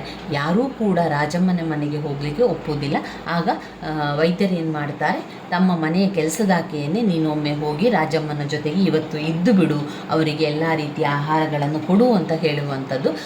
ಮೊದಲು ಒಪ್ಪದಂತಹ ಕೆಲಸದಾಕೆ ಕೂಡ ನಂತರ ಒಪ್ಪುತ್ತಾಳೆ. ರಾಜಮ್ಮನ ಮನೆಗೆ ಹೋಗಿ ಎಲ್ಲ ರೀತಿಯ ಆಹಾರ ಇದನ್ನೆಲ್ಲ ಕೊಡ್ತಾಳೆ. ಆಮೇಲೆ ಮರುದಿವಸ ಬಂದಾಗ ವೈದ್ಯರು ಅವರ ಎಲ್ಲವನ್ನು ಕೂಡ ಕೇಳ್ತಾರೆ. ಕೆಲಸದಾಕೆ ಹತ್ರ ಕ್ಷೇಮವನ್ನು ಸಮಾಚಾರವೆಲ್ಲ ವಿಚಾರಿಸಿದಾಗ ವೈದ್ಯರು ಅಷ್ಟೆಲ್ಲ ತಿಳಿದ ನಂತರ ರಾಜಮ್ಮ ಹುಷಾರಿದ್ದಾರೆ ಎಂದೆಲ್ಲ ತಿಳಿದ ನಂತರ ವೈದ್ಯರು ಏನು ಮಾಡ್ತಾರೆ, ತಮ್ಮ ಒಂದು ಕೆಲಸಕ್ಕೆ ಹೋಗ್ತಾರೆ, ತಮ್ಮ ವೈದ್ಯ ವೃತ್ತಿಗೆ ಹೋಗ್ತಾರೆ. ವೈದ್ಯರಿಗೆ ನಂತರ ಊಟ ಮಾಡುವಾಗ ಅವರಿಗೆ ಒಂದು ರಾಜಮ್ಮನಿಂದ ಪತ್ರ ಬರ್ತದೆ. ಆ ಪತ್ರದಲ್ಲಿ ಏನಿರ್ತದೆ ಅಂದರೆ, ಡಾಕ್ಟ್ರೇ, ನನ್ನಂಥವಳ ಮೇಲೆ ಜನರಿಗೆ ಕರುಣೆ ಇರುವುದು ಅಪರೂಪ. ನನ್ನಂಥವರಿಗೆ ಕಷ್ಟ ಬಂದಾಗ ಸಹಾಯ ಮಾಡುವುದು ಸಹ ಮನುಷ್ಯ ಧರ್ಮಕ್ಕೆ ವಿರೋಧವೆಂದು ಭಾವಿಸುವವರೇ ಹೆಚ್ಚು. ಇಲ್ಲಿ ರಾಜಮ್ಮ ಬರೆದ ಪತ್ರ. ನನ್ನಂಥವರು ಅಂದರೆ ಇಲ್ಲಿ ಸೂಳೆ ಅಂತ ಹೇಳುವಂಥದ್ದವರು. ಅಂತಹ ಅವರಿಗೆ ಜನರು ಸಹಾಯ ಮಾಡುವುದೇ ಅಪರೂಪ. ಸೂಳೆಯವರಿಗೆ ಸಹಾಯ ಮಾಡುವುದೇ ಮನುಷ್ಯ ಧರ್ಮಕ್ಕೆ ವಿರೋಧವೆಂದು ಭಾವಿಸುವವರೇ ಹೆಚ್ಚು. ಇಷ್ಟು ದಿನ ಈಗ 4 ವರ್ಷ ನಾನು ಯಾರಿಂದಲೂ ಸಹಾಯವನ್ನಾಗಲಿ ಸಹಾನುಭೂತಿಯನ್ನಾಗಲಿ ಅಪೇಕ್ಷಿಸಿದವಳಲ್ಲ. ಮೊನ್ನೆ ಮನುವಿಗೆ ಒಂದೇ ಸಾರಿ ಜ್ವರ ಜೋರಾಯಿತು. ಸುಬ್ಬು ನನ್ನ ಮನೆಯ ಕಡೆಗೆ ಮತ್ತಾರೂ ಸುಳಿಯುವುದಿಲ್ಲ. ಅವನನ್ನೇ ಕಳುಹಿಸಿದೆ. ಡಾಕ್ಟರನ್ನು ಕರೆದುಕೊಂಡು ಬರುವುದಕ್ಕೆ ನಾವು ಮನೆಯಲ್ಲಿರಲಿಲ್ಲ. ಅವರ ಮನೆಗೆ ಕಳುಹಿಸಿದೆ. ಅವರು ನಿರ್ದಾಕ್ಷಿಣ್ಯವಾಗಿ ಬರುವುದಿಲ್ಲ ಎಂದು ಹೇಳಿ ಕಳಿಸಿಕೊಟ್ಟರು. ಪುನಃ ನಿಮಗೆ ಹೇಳಿ ಕಳುಹಿಸಿದೆ. ನೀವು ಬೆಳಗ್ಗೆ ಬರುವುದೆಂದು ಬಿಟ್ಟಿರಿ. ಈ ಮಧ್ಯೆ ಮನುವಿಗೆ ನಿಮಿಷಕ್ಕೆ ಜೋರಾಗುತ್ತಿತ್ತು. ಕಾಲಿಗೆ ಬಿದ್ದಾದರೂ ಕರೆದುಕೊಂಡು ಬಾ ಎಂದು ತಿರುಗಿ ಸುಬ್ಬನನ್ನು ಕಳಿಸಿದೆ. ನಿಮಗೇನೋ ದಯೆ ಬಂತು, ನೀವು ಬಂದಿರಿ. ಆದರೆ ಮನುವನ್ನು ಇಟ್ಟುಕೊಳ್ಳುವ ಭಾಗ್ಯ ನನಗಿರಲಿಲ್ಲ. ಅವನು ಹೊರಟು ಹೋದ ಅಂತ ಪತ್ರದಲ್ಲಿ ಬರೆದಿತ್ತು. ಹಾಗೆ ಇನ್ನಷ್ಟು ವಿಚಾರ ಇತ್ತು. ನಾನು ಯಾರು, ಮನು ಯಾರು, ನಮಗೆ ಏನು ಸಂಬಂಧ ಎಂದು ಮುಂತಾಗಿ ನೀವು ಯೋಚಿಸಬಹುದು. ಈಗ ಅವಳು ರಾಜಮ್ಮ ಎಲ್ಲ ಪತ್ರದಲ್ಲಿ ಬರೆದಿದ್ದಾಳೆ. ಅವಳಿಗೆ ಅನಿಸ್ತದೆ ಈ ರೀತಿಯ ಪ್ರಶ್ನೆ ಬಂದಿರಬಹುದಲ್ವ, ಇದನ್ನು ನಾನು ಅವರಿಗೆ ತಿಳಿಸಬೇಕು ಅಂತ ಬರೆಯುವಂಥದ್ದು. ನನ್ನ ವಿಷಯವಾಗಿ ಜನರಾಡಿಕೊಳ್ಳುವ ಮಾತುಗಳನ್ನು ನೀವು ಹೇಳಬಹುದು. ಹೌದು, ನನ್ನ ತಾಯಿ ಸೂಳೆಯಾಗಿದ್ದವಳು. ನಾನು ಅದೇ ವೃತ್ತಿಗಾಗಿ ಅವರು ನನ್ನನ್ನು ತಯಾರು ಮಾಡುತ್ತಿದ್ದರು. ನನ್ನ ತಾಯಿಯು ನನ್ನಿಂದ ತುಂಬ ಹಣ ಸಂಪಾದಿಸಲು ಬಯಸುತ್ತಿದ್ದಳು. ಅವಳ ಬಯಕೆಯು ನಿರರ್ಥಕವಾಗುವಂತಿರಲಿಲ್ಲ. ಏಕೆಂದರೆ ಅನೇಕ ಗಣ್ಯ ಮಾನ್ಯ ಧನಿಗಳು ನನ್ನನ್ನು ಮೆಚ್ಚಿ ಮನಸೋತಿದ್ದರು. ಆದರೆ ಮನುವಿನಿಂದಾಗಿ ನನ್ನ ತಾಯಿಯ ಆಸೆ ನಿರಾಶೆಯಾಗಬೇಕಾಯಿತು. ಮನು ಅಂದರೆ ಮೋಹನ ಎಂದು ಅವರ ಹೆಸರು. ಭಾಗ್ಯವಂತರ ಒಬ್ಬನೇ ಒಬ್ಬ ಮಗ. ಚಿಕ್ಕದಿಂದಲೇ ತಂದೆ ತಾಯಿಯನ್ನು ಕಳೆದುಕೊಂಡಿದ್ದರಿಂದ ಹೇಳುವವರು ಕೇಳುವವರು ಯಾರೂ ಇರಲಿಲ್ಲ. ಅವನಿಗೆ ಒಂದು ದಿನ ನನ್ನ ತಾಯಿಯ ಹಳೆಯ ಸ್ನೇಹಿತನೊಬ್ಬನು ಅವನನ್ನು ನಮ್ಮ ಮನೆಗೆ ಕರೆದುಕೊಂಡು ಬಂದರು. ಅಂದಿನಿಂದ ಯಾವಾಗಲೂ ಮನು ನಮ್ಮನೆಗೆ ಬರತೊಡಗಿದ. ನನಗಾಗಿ. ಸೂಳೆಯರಿಗೆ ಹೃದಯವಿರಬಾರದೆಂದು ನನ್ನ ತಾಯಿ ಹೇಳಿಕೊಟ್ಟಿದ್ದರೂ ಮನುವನ್ನು ನಾನು ಪ್ರೀತಿಸತೊಡಗಿದೆ. ಮನುವು ಕೂಡ ನನ್ನನ್ನು ಪ್ರೀತಿಸುತ್ತಿದ್ದ. ಮನುವಿನ ಮತ್ತು ನನ್ನ ವ್ಯವಹಾರಗಳು ನನ್ನ ತಾಯಿಗೆ ಸರಿ ಬೀಳುತ್ತಿರಲಿಲ್ಲ. ಈ ಮಧ್ಯೆ ಮನುವಿನ ಹಣ ಕಾಸೆಲ್ಲ ನಮ್ಮ ಪೆಟ್ಟಿಗೆಗೆ ಸೇರಿ ಹೋಯಿತು. ಅವನ ಕೈ ಬರಿದಾಯಿತು. ಆದುದರಿಂದ ಮುಂದೆ ಅವನಿಂದ ನನ್ನ ತಾಯಿಗೆ ಪ್ರಯೋಜನವಾಗುವಂತಿರಲಿಲ್ಲ. ಆಗ ಏನಾಯಿತು, ಅಕಸ್ಮಾತ್ ಮನು ನಮ್ಮನೆಗೆ ಬರುವುದು ನಿಂತು ಹೋಯಿತು. ನಾನು ತಾಯಿಯನ್ನು ವಿಚಾರಿಸಿದಾಗ ಅವನು ಮದುವೆಯಾಗಿರುವನೆಂದು ಹೇಳಿದಳು. ಮನುವಿನ ಮದುವೆಯ ಮಾತು ಕೇಳಿ ನನಗೆ ಬಹಳ ದುಃಖವಾಯಿತು. 1-2 ತಿಂಗಳು ಪ್ರಾಣಾಂತಿಕವಾಗಿ ಕಾಯಿಲೆಯಲ್ಲಿ ಮಲಗಿ ಹೋದೆ. ಆಗಲೇ ನಾನು ಯಾಕೆ ಸಾಯಲಿಲ್ಲವೋ ಅಂತೂ ನನಗೆ ಜ್ವರ ಬಿಟ್ಟಾಗ ನಮ್ಮ ಕೆಲಸದವಳ ಮೂಲಕ ಮನು ಮದುವೆಯಾಗಿಲ್ಲವೆಂದು, ನಾನು ಸತ್ತು ಹೋದನೆಂದು ನನ್ನ ತಾಯಿ ಹುಟ್ಟಿಸಿದ ವರ್ತಮಾನದಿಂದ ಅವನು ಅರೆ ಹುಚ್ಚನಾಗಿರುವನೆಂದು ತಿಳಿಯಿತು. ಇಲ್ಲಿ ನೀವು ನೋಡಿರ್ಬೋದು, ಈ ರಾಜಮ್ಮನ ಕಥೆಯಲ್ಲಿ ರಾಜಮ್ಮನ ತಾಯಿ ಮನುವಿಗೆ ಒಂದು ಮಾತನ್ನು ಹೇಳಿದ್ದಾರೆ, ಮಗಳಿಗೆ ಒಂದು ಮಾತನ್ನು ಹೇಳಿರ್ತಾರೆ. ಮನುವಿಗೆ ಹೇಳಿರ್ತಾರೆ, ನೋಡು ರಾಜಮ್ಮನಿಗೆ ಹುಷಾರಿಲ್ಲ, ಜ್ವರ ಬಂದು ಅವಳು ಸತ್ತು ಹೋಗಿದ್ದಾಳೆ ಅಂತ. ಮನು ಅಲ್ಲಿ ಅವಳು ಸತ್ತು ಹೋಗಿರುವ ವಿಚಾರ ಕೇಳಿ ಅರೆ ಹುಚ್ಚನಾದನು. ಇತ್ತ ಕಡೆ ರಾಜಮ್ಮನಿಗೆ ಹುಷಾರು ತಪ್ಪಿ ಜ್ವರ ಬಂದು ಮಲಗಿದಲ್ಲಿ ಆದಂಥ ಸಂದರ್ಭದಲ್ಲಿ ಮನು ಏನು ಬರಲಿಲ್ಲ ಅಂತ ಕೇಳಿದಾಗ ಅಮ್ಮ ಮನು ಮದುವೆಯಾಗಿದ್ದಾನೆ ಎಂದು ಹೇಳಿಕೊಂಡಳು. ಇದೇ ರೀತಿಯಲ್ಲಿ ಇಬ್ಬರು ದೂರವಾದರು. ಇಬ್ಬರು ದೂರವಾದ ನಂತರ ರಾಜಮ್ಮನಿಗೆ ಅವರ ಕೆಲಸದಾಕೆಯ ಮುಖಾಂತರ ಗೊತ್ತಾಯಿತು ಮನು ವಿವಾಹವಾಗಲಿಲ್ಲ, ಆದರೆ ಅರೆ ಹುಚ್ಚನಾಗಿದ್ದಾನೆ ಎಂದು ತಿಳಿಯಿತು. ಅದೇ ದಿನ ರಾತ್ರಿ ನಾನು ಮನೆ ಬಿಟ್ಟು ಹೊರಟು ಬಿಟ್ಟೆ. ಮನುವಿನ ಮನೆಗೇ ಹೋದೆ. ಅವನು ಹುಚ್ಚನಾಗಿ ಹೋಗಿದ್ದ. ಹುಚ್ಚಿನಲ್ಲಿ ಕಣ್ಣಿಗೇನೋ ಹಾಕಿಕೊಂಡು 2 ಕಣ್ಣುಗಳು ಕೂಡ ದೃಷ್ಟಿ ಕಳೆದುಕೊಂಡವು. ನನಗೆ ಕೊಟ್ಟು ಉಳಿದಿದ್ದ ಹಣವು ಖರ್ಚಾಗಿ ಹೋಗಿತ್ತು. ಆದರೆ ನನ್ನ ಹತ್ತಿರ ಮನು ಉತ್ತಮ ಸ್ಥಿತಿಯಲ್ಲಿದ್ದಾಗ ಕೊಟ್ಟ ಕೆಲವು ಹಣಗಳಿದ್ದವು. ಅವುಗಳನ್ನೆಲ್ಲ ಮಾರಿ ಮನುವಿಗೆ ಚಿಕಿತ್ಸೆ ಮಾಡಿಸಿದೆ. ಚಿಕಿತ್ಸೆಯಿಂದ ಅವನ ಹುಚ್ಚು ಸಂಪೂರ್ಣ ವಾಸಿಯಾಗದಿದ್ದರೂ ಕೆಲವು ವೇಳೆ ಅವನು ಸರಿಯಾಗಿರುತ್ತಿದ್ದ. ಆದರೆ ಅದರಿಂದ ಆಗಾಗ ಜ್ವರ ಬರುತ್ತಿತ್ತು. ಅಂತೂ ಮೊದಲಿನ ಮನುವನ್ನು ನನ್ನ ತಾಯಿ ಕೊಂದು ಹಾಕಿಬಿಟ್ಟಳು. ಮನುವಿನ ಈ ಸ್ಥಿತಿಯಲ್ಲಿ ನಾನವನೊಡನೆ ಹೆಚ್ಚು ಕಾಲ ನಿಲ್ಲಲಾರೆನೆಂದು ನನ್ನ ತಾಯಿ ಯೋಚಿಸಿದ್ದಳು. ಆದರೆ ಅವಳು ಕರೆಯುವಾಗ ನಾನು ಅವಳೊಡನೆ ಹೋಗದಿದ್ದುದರಿಂದ ಅವಳಿಗೆ ತುಂಬ ಸಿಟ್ಟು ಬಂತು. ಅದರ ಮೇಲೆ ನಾನಿರುವುದು ಕಷ್ಟವಾಯಿತು. ಕೊನೆಗೆ ನಾನು ಮನು ಊರು ಬಿಟ್ಟು ಇಲ್ಲಿಗೆ ಬಂದು ಬಿಟ್ಟೆವು. ದಿನಗಳು ಕಳೆದಂತೆ ಮನು ಬುದ್ಧಿ ಸಂಪೂರ್ಣವಾಗಿ ಲೋಪವಾಗಿ ಹೋಯಿತು. ಏನೇನು ಮಾಡಿದರೂ ಅವನಿಗೆ ವಾಸಿಯಾಗಲಿಲ್ಲ. ಕೇವಲ ರಾಣಿ ಎಂದು ನನ್ನನ್ನು ಕೂಗುವುದಲ್ಲದೆ ಹೆಚ್ಚಿನ ಮಾತುಗಳನ್ನೇ ಆಡುತ್ತಿರಲಿಲ್ಲ. ಅದವನಿಗೆ ನಾನು ಹತ್ತಿರವಿರುವುದು ತಿಳಿಯುತ್ತಿತ್ತು. ನಾನೆಲ್ಲಾದರೂ ಸ್ವಲ್ಪ ಅತ್ತಿತ್ತ ಹೋದರೆ ರಾಣಿ ಎನ್ನುತ್ತಿದ್ದ. 3 ವರ್ಷಗಳಿಂದ ನಾವಿಬ್ಬರು ಈ ಮನೆಯಲ್ಲಿದ್ದೆವು. ಈಗ ಅವನಿಲ್ಲ ಮತ್ತು ನನಗಿಲ್ಲೇನು ಕೆಲಸ? ಡಾಕ್ಟ್ರೇ, ಇದೆಲ್ಲ ಕೂಡ ರಾಜಮ್ಮ ಆ ಪತ್ರದಲ್ಲಿ ಬರೆದಿದ್ದಾಳೆ. ಯಾರಿಗೆ? ವೈದ್ಯರಿಗೆ ಗೊತ್ತಾಗಲಿಕ್ಕೆ, ವೈದ್ಯರಲ್ಲಿ ಆ ವಿಚಾರ ತಿಳಿಸಲಿಕ್ಕೆ. ಡಾಕ್ಟ್ರೇ, ನಾನು ನಿಮಗಿದೆಲ್ಲ ಬರೆಯುತ್ತಿರುವೇಕೆ? ಇಷ್ಟು ವರ್ಷಗಳಲ್ಲಿ ನಮ್ಮಿಬ್ಬರ ವಿಷಯಗಳಲ್ಲಿ ಮನುಷ್ಯೋಚಿತವಾದ ಕರುಣೆಯಿಂದ ವರ್ತಿಸಿದವರು ನೀವು. ಯಾರೂ ನಮ್ಮ ಮನೆಗೆ ಬರದಿದ್ದಂತಹ ಸಂದರ್ಭದಲ್ಲಿ ನೀವು ಬಂದು ವೈದ್ಯೋಪಚಾರವನ್ನು ಮಾಡಿದ್ದೀರಿ. ಆದ್ದರಿಂದ ನಿಮಗೆ ಹೇಳಿ ಹೋಗುವ ಸಲುವಾಗಿ ನಾನು ಬರೆಯಬೇಕಾಯಿತು. ನೀವು ಮನುವಿನ ಕೊನೆಗಾಲದಲ್ಲಿ ಮಾಡಿದ ಸಹಾಯ ಎಂದೂ ನಾನು ಮರೆಯುವಂತಿಲ್ಲ. ನನ್ನಂಥ ದರಿದ್ರ ಪ್ರಾಣಿ ನಿಮಗೆ ಯಾವ ಪ್ರತಿಫಲವನ್ನು ಕೊಡಬಲ್ಲದು? ದೇವರೇ ನಿಮಗೆ ಒಳ್ಳೆಯದನ್ನು ಮಾಡಬೇಕು ಇಂತಿ ರಾಜಮ್ಮ. ರಾಜಮ್ಮ ಬರೆದಿದ್ದ ಈ ಪತ್ರವನ್ನು ನೋಡಿ ವೈದ್ಯರು ಮತ್ತು ಅವರ ಪತ್ನಿ ಕಣ್ಣಿನಲ್ಲಿ ನೀರು ತುಂಬಿಕೊಳ್ಳುತ್ತದೆ. ಸಾಯಂಕಾಲ ಇಬ್ಬರೂ ರಾಜಮ್ಮನ ಮನೆಗೆ ಹೋಗುತ್ತಾರೆ. ಆದರೆ ರಾಜಮ್ಮ ಆ ವೇಳೆಗೆ ಮನೆ ತೊರೆದು ಹೊರಟು ಹೋಗಿರುತ್ತಾಳೆ. ಎಲ್ಲಿಗೋ ಯಾರಿಗೆ ಗೊತ್ತು ಎನ್ನುವುದರೊಂದಿಗೆ ಕಥೆ ಮುಕ್ತಾಯವಾಗ್ತದೆ. ಎಲ್ಲಿಗೆ ಹೋಗಿದ್ದಾಳೆ, ಯಾರ ಜೊತೆ ಹೋಗಿದ್ದಾಳೆ, ಎಲ್ಲಿ ಏನು ಮಾಡುತ್ತಿದ್ದಾಳೆ ಎಂದು ಯಾರಿಗೂ ಕೂಡ ಗೊತ್ತಿಲ್ಲ. ಇದೊಂದು ಅದ್ಭುತವಾದ ಒಂದು ಕತೆ, ಮನುವಿನ ರಾಣಿ. ಇನ್ನು ಬರುವಂಥದ್ದು ಶವದ ಮನೆ. ಇಲ್ಲಿ ಸಂದರ್ಭ ಸ್ವಾರಸ್ಯದ ಪ್ರಶ್ನೆಗಳಿದೆ ನೋಡಿ. ಅವಳು ನಿಜವಾಗಿಯೂ ರಾಕ್ಷಸಿ. ನಾನು ಎಷ್ಟೋ ಜನರು ಸಾಯುವುದನ್ನು ನೋಡಿದ್ದೇನೆ. ಅದೆಷ್ಟೋ ಜನರು ಎದೆ ಬಡಿದುಕೊಂಡು ಅಳುವ ಕರುಣಾಕ್ರಂದವನ್ನು ಕೇಳಿದ್ದೇನೆ. ಆದರೆ ಅದಾವ ದೃಶ್ಯಗಳು ರಾಜಮ್ಮನ ಮೂಕರೋದನದಷ್ಟು ವ್ಯಥೆಯನ್ನುಂಟು ಮಾಡಿರಲಿಲ್ಲ. ಸತ್ತ ಹೆಣದ ಮುಖದಂತಿತ್ತು ಅವನ ಮುಖ. ನನ್ನಂಥವರಿಗೆ ಕಷ್ಟ ಬಂದಾಗ ಸಹಾಯ ಮಾಡುವುದು ಸಹ ಮನುಷ್ಯ ಧರ್ಮಕ್ಕೆ ವಿರೋಧವೆಂದು ಭಾವಿಸುವವರೇ ಹೆಚ್ಚು. ಇದು ಸಂದರ್ಭ ಸ್ವಾರಸ್ಯದ ಪ್ರಶ್ನೆಗಳಾಗಿದೆ. ಇನ್ನು ಬರುವಂಥದ್ದು ಶವದ ಮನೆ. ಚದುರಂಗ ಬರೆದಿರುವಂತಹ ಶವದ ಮನೆಯನ್ನು ಯಾವ ರೀತಿ ವಿಚಾರಗಳಿದೆ ಅಂತ ನೋಡುವ.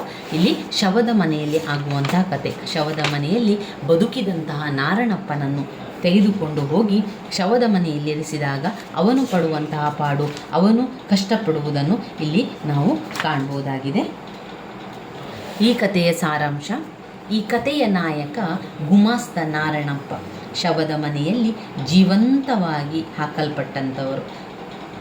ತನ್ನಂತೆ ಈ ಶವದ ಮನೆಯಲ್ಲಿ ಬಂದು ಬಿದ್ದವರ ಕಥೆಗಳನ್ನು ತಿಳಿಯುವ ಮೂಲಕ ಅವನಿಗೆ ನಮ್ಮ ಸಮಾಜದ ವಿಕೃತಿಯ ಪರಿಚಯವಾಗ್ತದೆ. ಹೊರಗಿನ ಹೃದಯಹೀನ ಬದುಕಿನ ಗೌರವದ ನರಕಕ್ಕಿಂತ ಸತ್ತ ನಂತರದ ಬದುಕೆ ಎಷ್ಟೋ ವಾಸಿ ಎಂದು ಅವನು ಕೊನೆಯಲ್ಲಿ ಇಲ್ಲಿ ಮೃತನಾಗುವಂಥದ್ದು. ಬದುಕಿದ್ದಾಗ ಅವನು ಶವದ ಮನೆಗೆ ಹೋಗುವಂಥದ್ದು. ಶವದ ಮನೆಯಲ್ಲಿ ಎಲ್ಲ ಶವದ ಕಥೆಗಳನ್ನು ಕೇಳಿದಾಗ ಅಲ್ಲೇ ಸಾಯುವುದು ಲೇಸು ಅಂತ ಹೇಳಿ ಗುಮಾಸ್ತ ನಾರಣಪ್ಪ ಆ ಶವದ ಮನೆಯಲ್ಲಿ ಮೃತನಾಗುವಂಥದ್ದು. ಸಮಾಜದ ಸಮಸ್ಯೆಗಳನ್ನು, ಹುಳುಕುಗಳನ್ನು ಚಿತ್ರಿಸುವ ಮೂಲಕ ಜನರ ಪ್ರಜ್ಞೆಯನ್ನು ಎಚ್ಚರಿಸುವುದು, ಜನರು ತಮ್ಮ ಸುತ್ತಲಿನ ಇಂತಹ ಸಮಸ್ಯೆಗಳ ವಿರುದ್ಧ, ಕೊಳಕುಗಳ ವಿರುದ್ಧ ಹೋರಾಟ ಮಾಡಲು ಪ್ರಚೋದಿಸಿ ಆಂತರಿಕವಾಗಿ ಸಮಾಜದಲ್ಲಿ ಸಮಾನತೆಯನ್ನು ತರುವ ಆಶಯಗಳು ಪ್ರಗತಿಶೀಲ ಸಾಹಿತ್ಯದ ಮುಖ್ಯ ಲಕ್ಷಣಗಳಾಗಿದೆ. ಈ ಒಂದು ಶವದ ಮನೆಯಲ್ಲಿ ಕಥೆಯು ಆಸ್ಪತ್ರೆದ ವಾತಾವರಣದಿಂದ ಆಗ್ತದೆ. ವಾರ್ಡ್ ಬಾಯ್ ಮುನಿಯ ರಾತ್ರಿಯ ವೇಳೆ ತೂಕಡಿಸುತ್ತಾ ಇದ್ದವನು ಗಂಟೆಯ ಶಬ್ದ ಕೇಳಿ ಬೇಸರದಿಂದ ಎಚ್ಚೆತ್ತು ಅವನ ಹತ್ತಿರ ಹೋದ. ಮಿನಿಯು ಅವನಿಗೆ ಹಾಲನ್ನು ಕುಡಿಸಲು ಪ್ರಯತ್ನಿಸುತ್ತಾಳೆ. ಆದರೆ ರೋಗಿಗೆ ಹಾಲು ದಕ್ಕದೆ ಹೋದಾಗ ಈ 11ನೇ ವಾರ್ಡಿಗೆ ದಾಖಲಾದವರೆಲ್ಲ ಹೀಗೆ 1 ತಿಂಗಳಲ್ಲಿ 3 ಮಂದಿ ಸತ್ತರು ಎಂದುಕೊಳ್ಳುತ್ತಾ ಮತ್ತೆ ತೂಕಡಿಸುತ್ತಾ ಮಂಪರಿಗೆ ಸರಿಯುತ್ತಾನೆ. ಮತ್ತೆ ಗಡಿಯಾರ 1 ಗಂಟೆ ಬಾರಿಸಿದಾಗ ಎಚ್ಚರಗೊಂಡ ಮುನಿಯ ರೋಗಿಯ ಆರ್ತನಾದ ನಿಂತು ಹೋಗಿರುವುದನ್ನು ಗಮನಿಸಿ ಅವನ ಮೂಗಿನ ಹತ್ತಿರ ಕೈ ಹಿಡಿದು ನೋಡುತ್ತಾನೆ. ಅವನ ಉಸಿರಾಟವೂ ಇರುವುದಿಲ್ಲ. ಮುನಿಯ ನೈಟ್ ಡ್ಯೂಟಿ ಡಾಕ್ಟರ್ ಹತ್ತಿರ ವಿಷಯವನ್ನು ತಿಳಿಸಲು ಹೋಗುತ್ತಾನೆ. ಡಾಕ್ಟರ್ ನರ್ಸ್ ವಿನ್ನಿಯೊಂದಿಗೆ ಚಕ್ಕಂದವಾಡುತ್ತಿರುತ್ತಾನೆ. ಮುನಿಯ ಬಂದಾಗ RMO ಬಂದರೆಂದು ಹೆದರಿದ ಡಾಕ್ಟರ್ ನಂತರ ಚೇತರಿಸಿಕೊಂಡು ಮುನಿಯ 11ನೇ ವಾರ್ಡ್ ಪೇಷೆಂಟ್ ಮೃತನಾದನೆಂದು ತಿಳಿಸಿ ಅವರು ಬಂದು ಪರೀಕ್ಷಿಸಬೇಕೆಂದು ಕೇಳಿಕೊಂಡಾಗ ಸತ್ತು ಹೋದವರನ್ನು ಪರೀಕ್ಷಿಸುವುದೇನು, ಶವದ ಮನೆಗೆ ಹಾಕಿಬಿಡು ಎಂದು ತಿಳಿಸುತ್ತಾನೆ. ಅದರಂತೆ ಗುಮಸ್ತ ನಾರಣಪ್ಪನನ್ನು ಶವದ ಮನೆಗೆ ಹಾಕ್ತಾರೆ. ನೋಡಿ, ಇಲ್ಲಿ ಗುಮಾಸ್ತ ಆರೋಗ್ಯ ಸರಿ ಇಲ್ಲ ಅಂತ ಹೇಳಿ ಗುಮಾಸ್ತ ನಾರಾಯಣಪ್ಪ ಆಸ್ಪತ್ರೆಗೆ ಬಂದು ಸೇರ್ತಾನೆ. 11ನೇ ನಂಬರ್ ವಾರ್ಡಿನಲ್ಲಿ ಬಂದು ಇರ್ತಾನೆ. ಅವನ ಒಂದು ರೋಗದ ಬಗ್ಗೆ ವೈದ್ಯರು ಪರೀಕ್ಷಿಸುವಷ್ಟರಲ್ಲಿ ಅವನು ಯಾವುದೇ ಸ್ವರ ಕೇಳದಿದ್ದಾಗ ಅಲ್ಲಿನ ವಾರ್ಡ್ ಬಾಯ್ ಮುನಿಯ ಬಂದು ನೋಡ್ತಾನೆ. ಅವನು ಮೂಗಿನ ಹತ್ತಿರ ಕೈ ಇಟ್ಟು ನೋಡಿದಾಗ ಉಸಿರಾಟವು ಕೂಡ ಅವನಿಗೆ ಗೊತ್ತಾಗೋದಿಲ್ಲ. ಯಾಕಂದರೆ ಮುನಿಯ ನಿದ್ದೆ ಮಂಪರಿನಲ್ಲಿರ್ತಾನೆ. ಅದು ರಾತ್ರಿಯ ಸಮಯ. ಅಂತಹ ಸಂದರ್ಭದಲ್ಲಿ ಅವನು ಉಸಿರಾಟ ಬರುವುದಿಲ್ಲ ಅಂತ ಆದಾಗ ಅವನೇನು ಮಾಡ್ತಾನೆ, ಸೀದಾ ವೈದ್ಯರಲ್ಲಿ, ರಾತ್ರಿ ವೈದ್ಯರು ಡ್ಯೂಟಿಯಲ್ಲಿರುವಂಥ ವೈದ್ಯರಲ್ಲಿ ಹೋಗ್ತಾನೆ. ವೈದ್ಯರಲ್ಲಿ ಹೇಳ್ತಾನೆ, ವೈದ್ಯರೇ 11ನೇ ವಾರ್ಡಿನ ಒಬ್ಬ ರೋಗಿ ಮೃತಪಟ್ಟಿದ್ದಾನೆ, ನೀವೊಮ್ಮೆ ಪರೀಕ್ಷಿಸಿ ಅಂತ ಹೇಳ್ಕೊಳ್ತಾನೆ. ಆದರೆ ವೈದ್ಯರು ಅವರದೇ ಕೆಲಸದಲ್ಲಿ ಬ್ಯುಸಿಯಾಗಿದ್ದಂತಹ ಸಂದರ್ಭದಲ್ಲಿ ಅವರು ವೈದ್ಯರು ಮತ್ತು ನರ್ಸ್ ಚಕ್ಕಂದವಾಡುತ್ತಿದ್ದಂತಹ ಸಂದರ್ಭದಲ್ಲಿ ಹೇಳಿದ ಕಾರಣ ಅವನು ವೈದ್ಯರು ಹೇಳ್ತಾರೆ, ಇಲ್ಲಿ ಸತ್ತವರನ್ನು ಮತ್ತೇನು ಪರೀಕ್ಷಿಸುವುದು, ನೀನು ಅವನನ್ನು ಶವದ ಮನೆಗೆ ಹಾಕಿಬಿಡು ಅಂತ ಹೇಳಿಬಿಡ್ತಾರೆ. ಅದರಂತೆ ವಾರ್ಡ್ ಬಾಯ್ ಮುನಿಯ ಶವದ ಮನೆಗೆ ಗುಮಾಸ್ತ ನಾರಣಪ್ಪನನ್ನು ಶವದ ಮನೆಗೆ ಹಾಕ್ತಾನೆ. ಶವದ ಮನೆ ವಾತಾವರಣ ಕೊಂಚ ದಿಗಿಲುಗೊಳಿಸುವಂತೆ ಇತ್ತು. ವಿಸ್ತಾರವಾದ ಕೋಣೆಯದಾಗಿತ್ತು. ಕತ್ತಲೆ ಬಹುದೊಡ್ಡದಾಗಿ ಅಲ್ಲಿ ಆವರಿಸಿತ್ತು.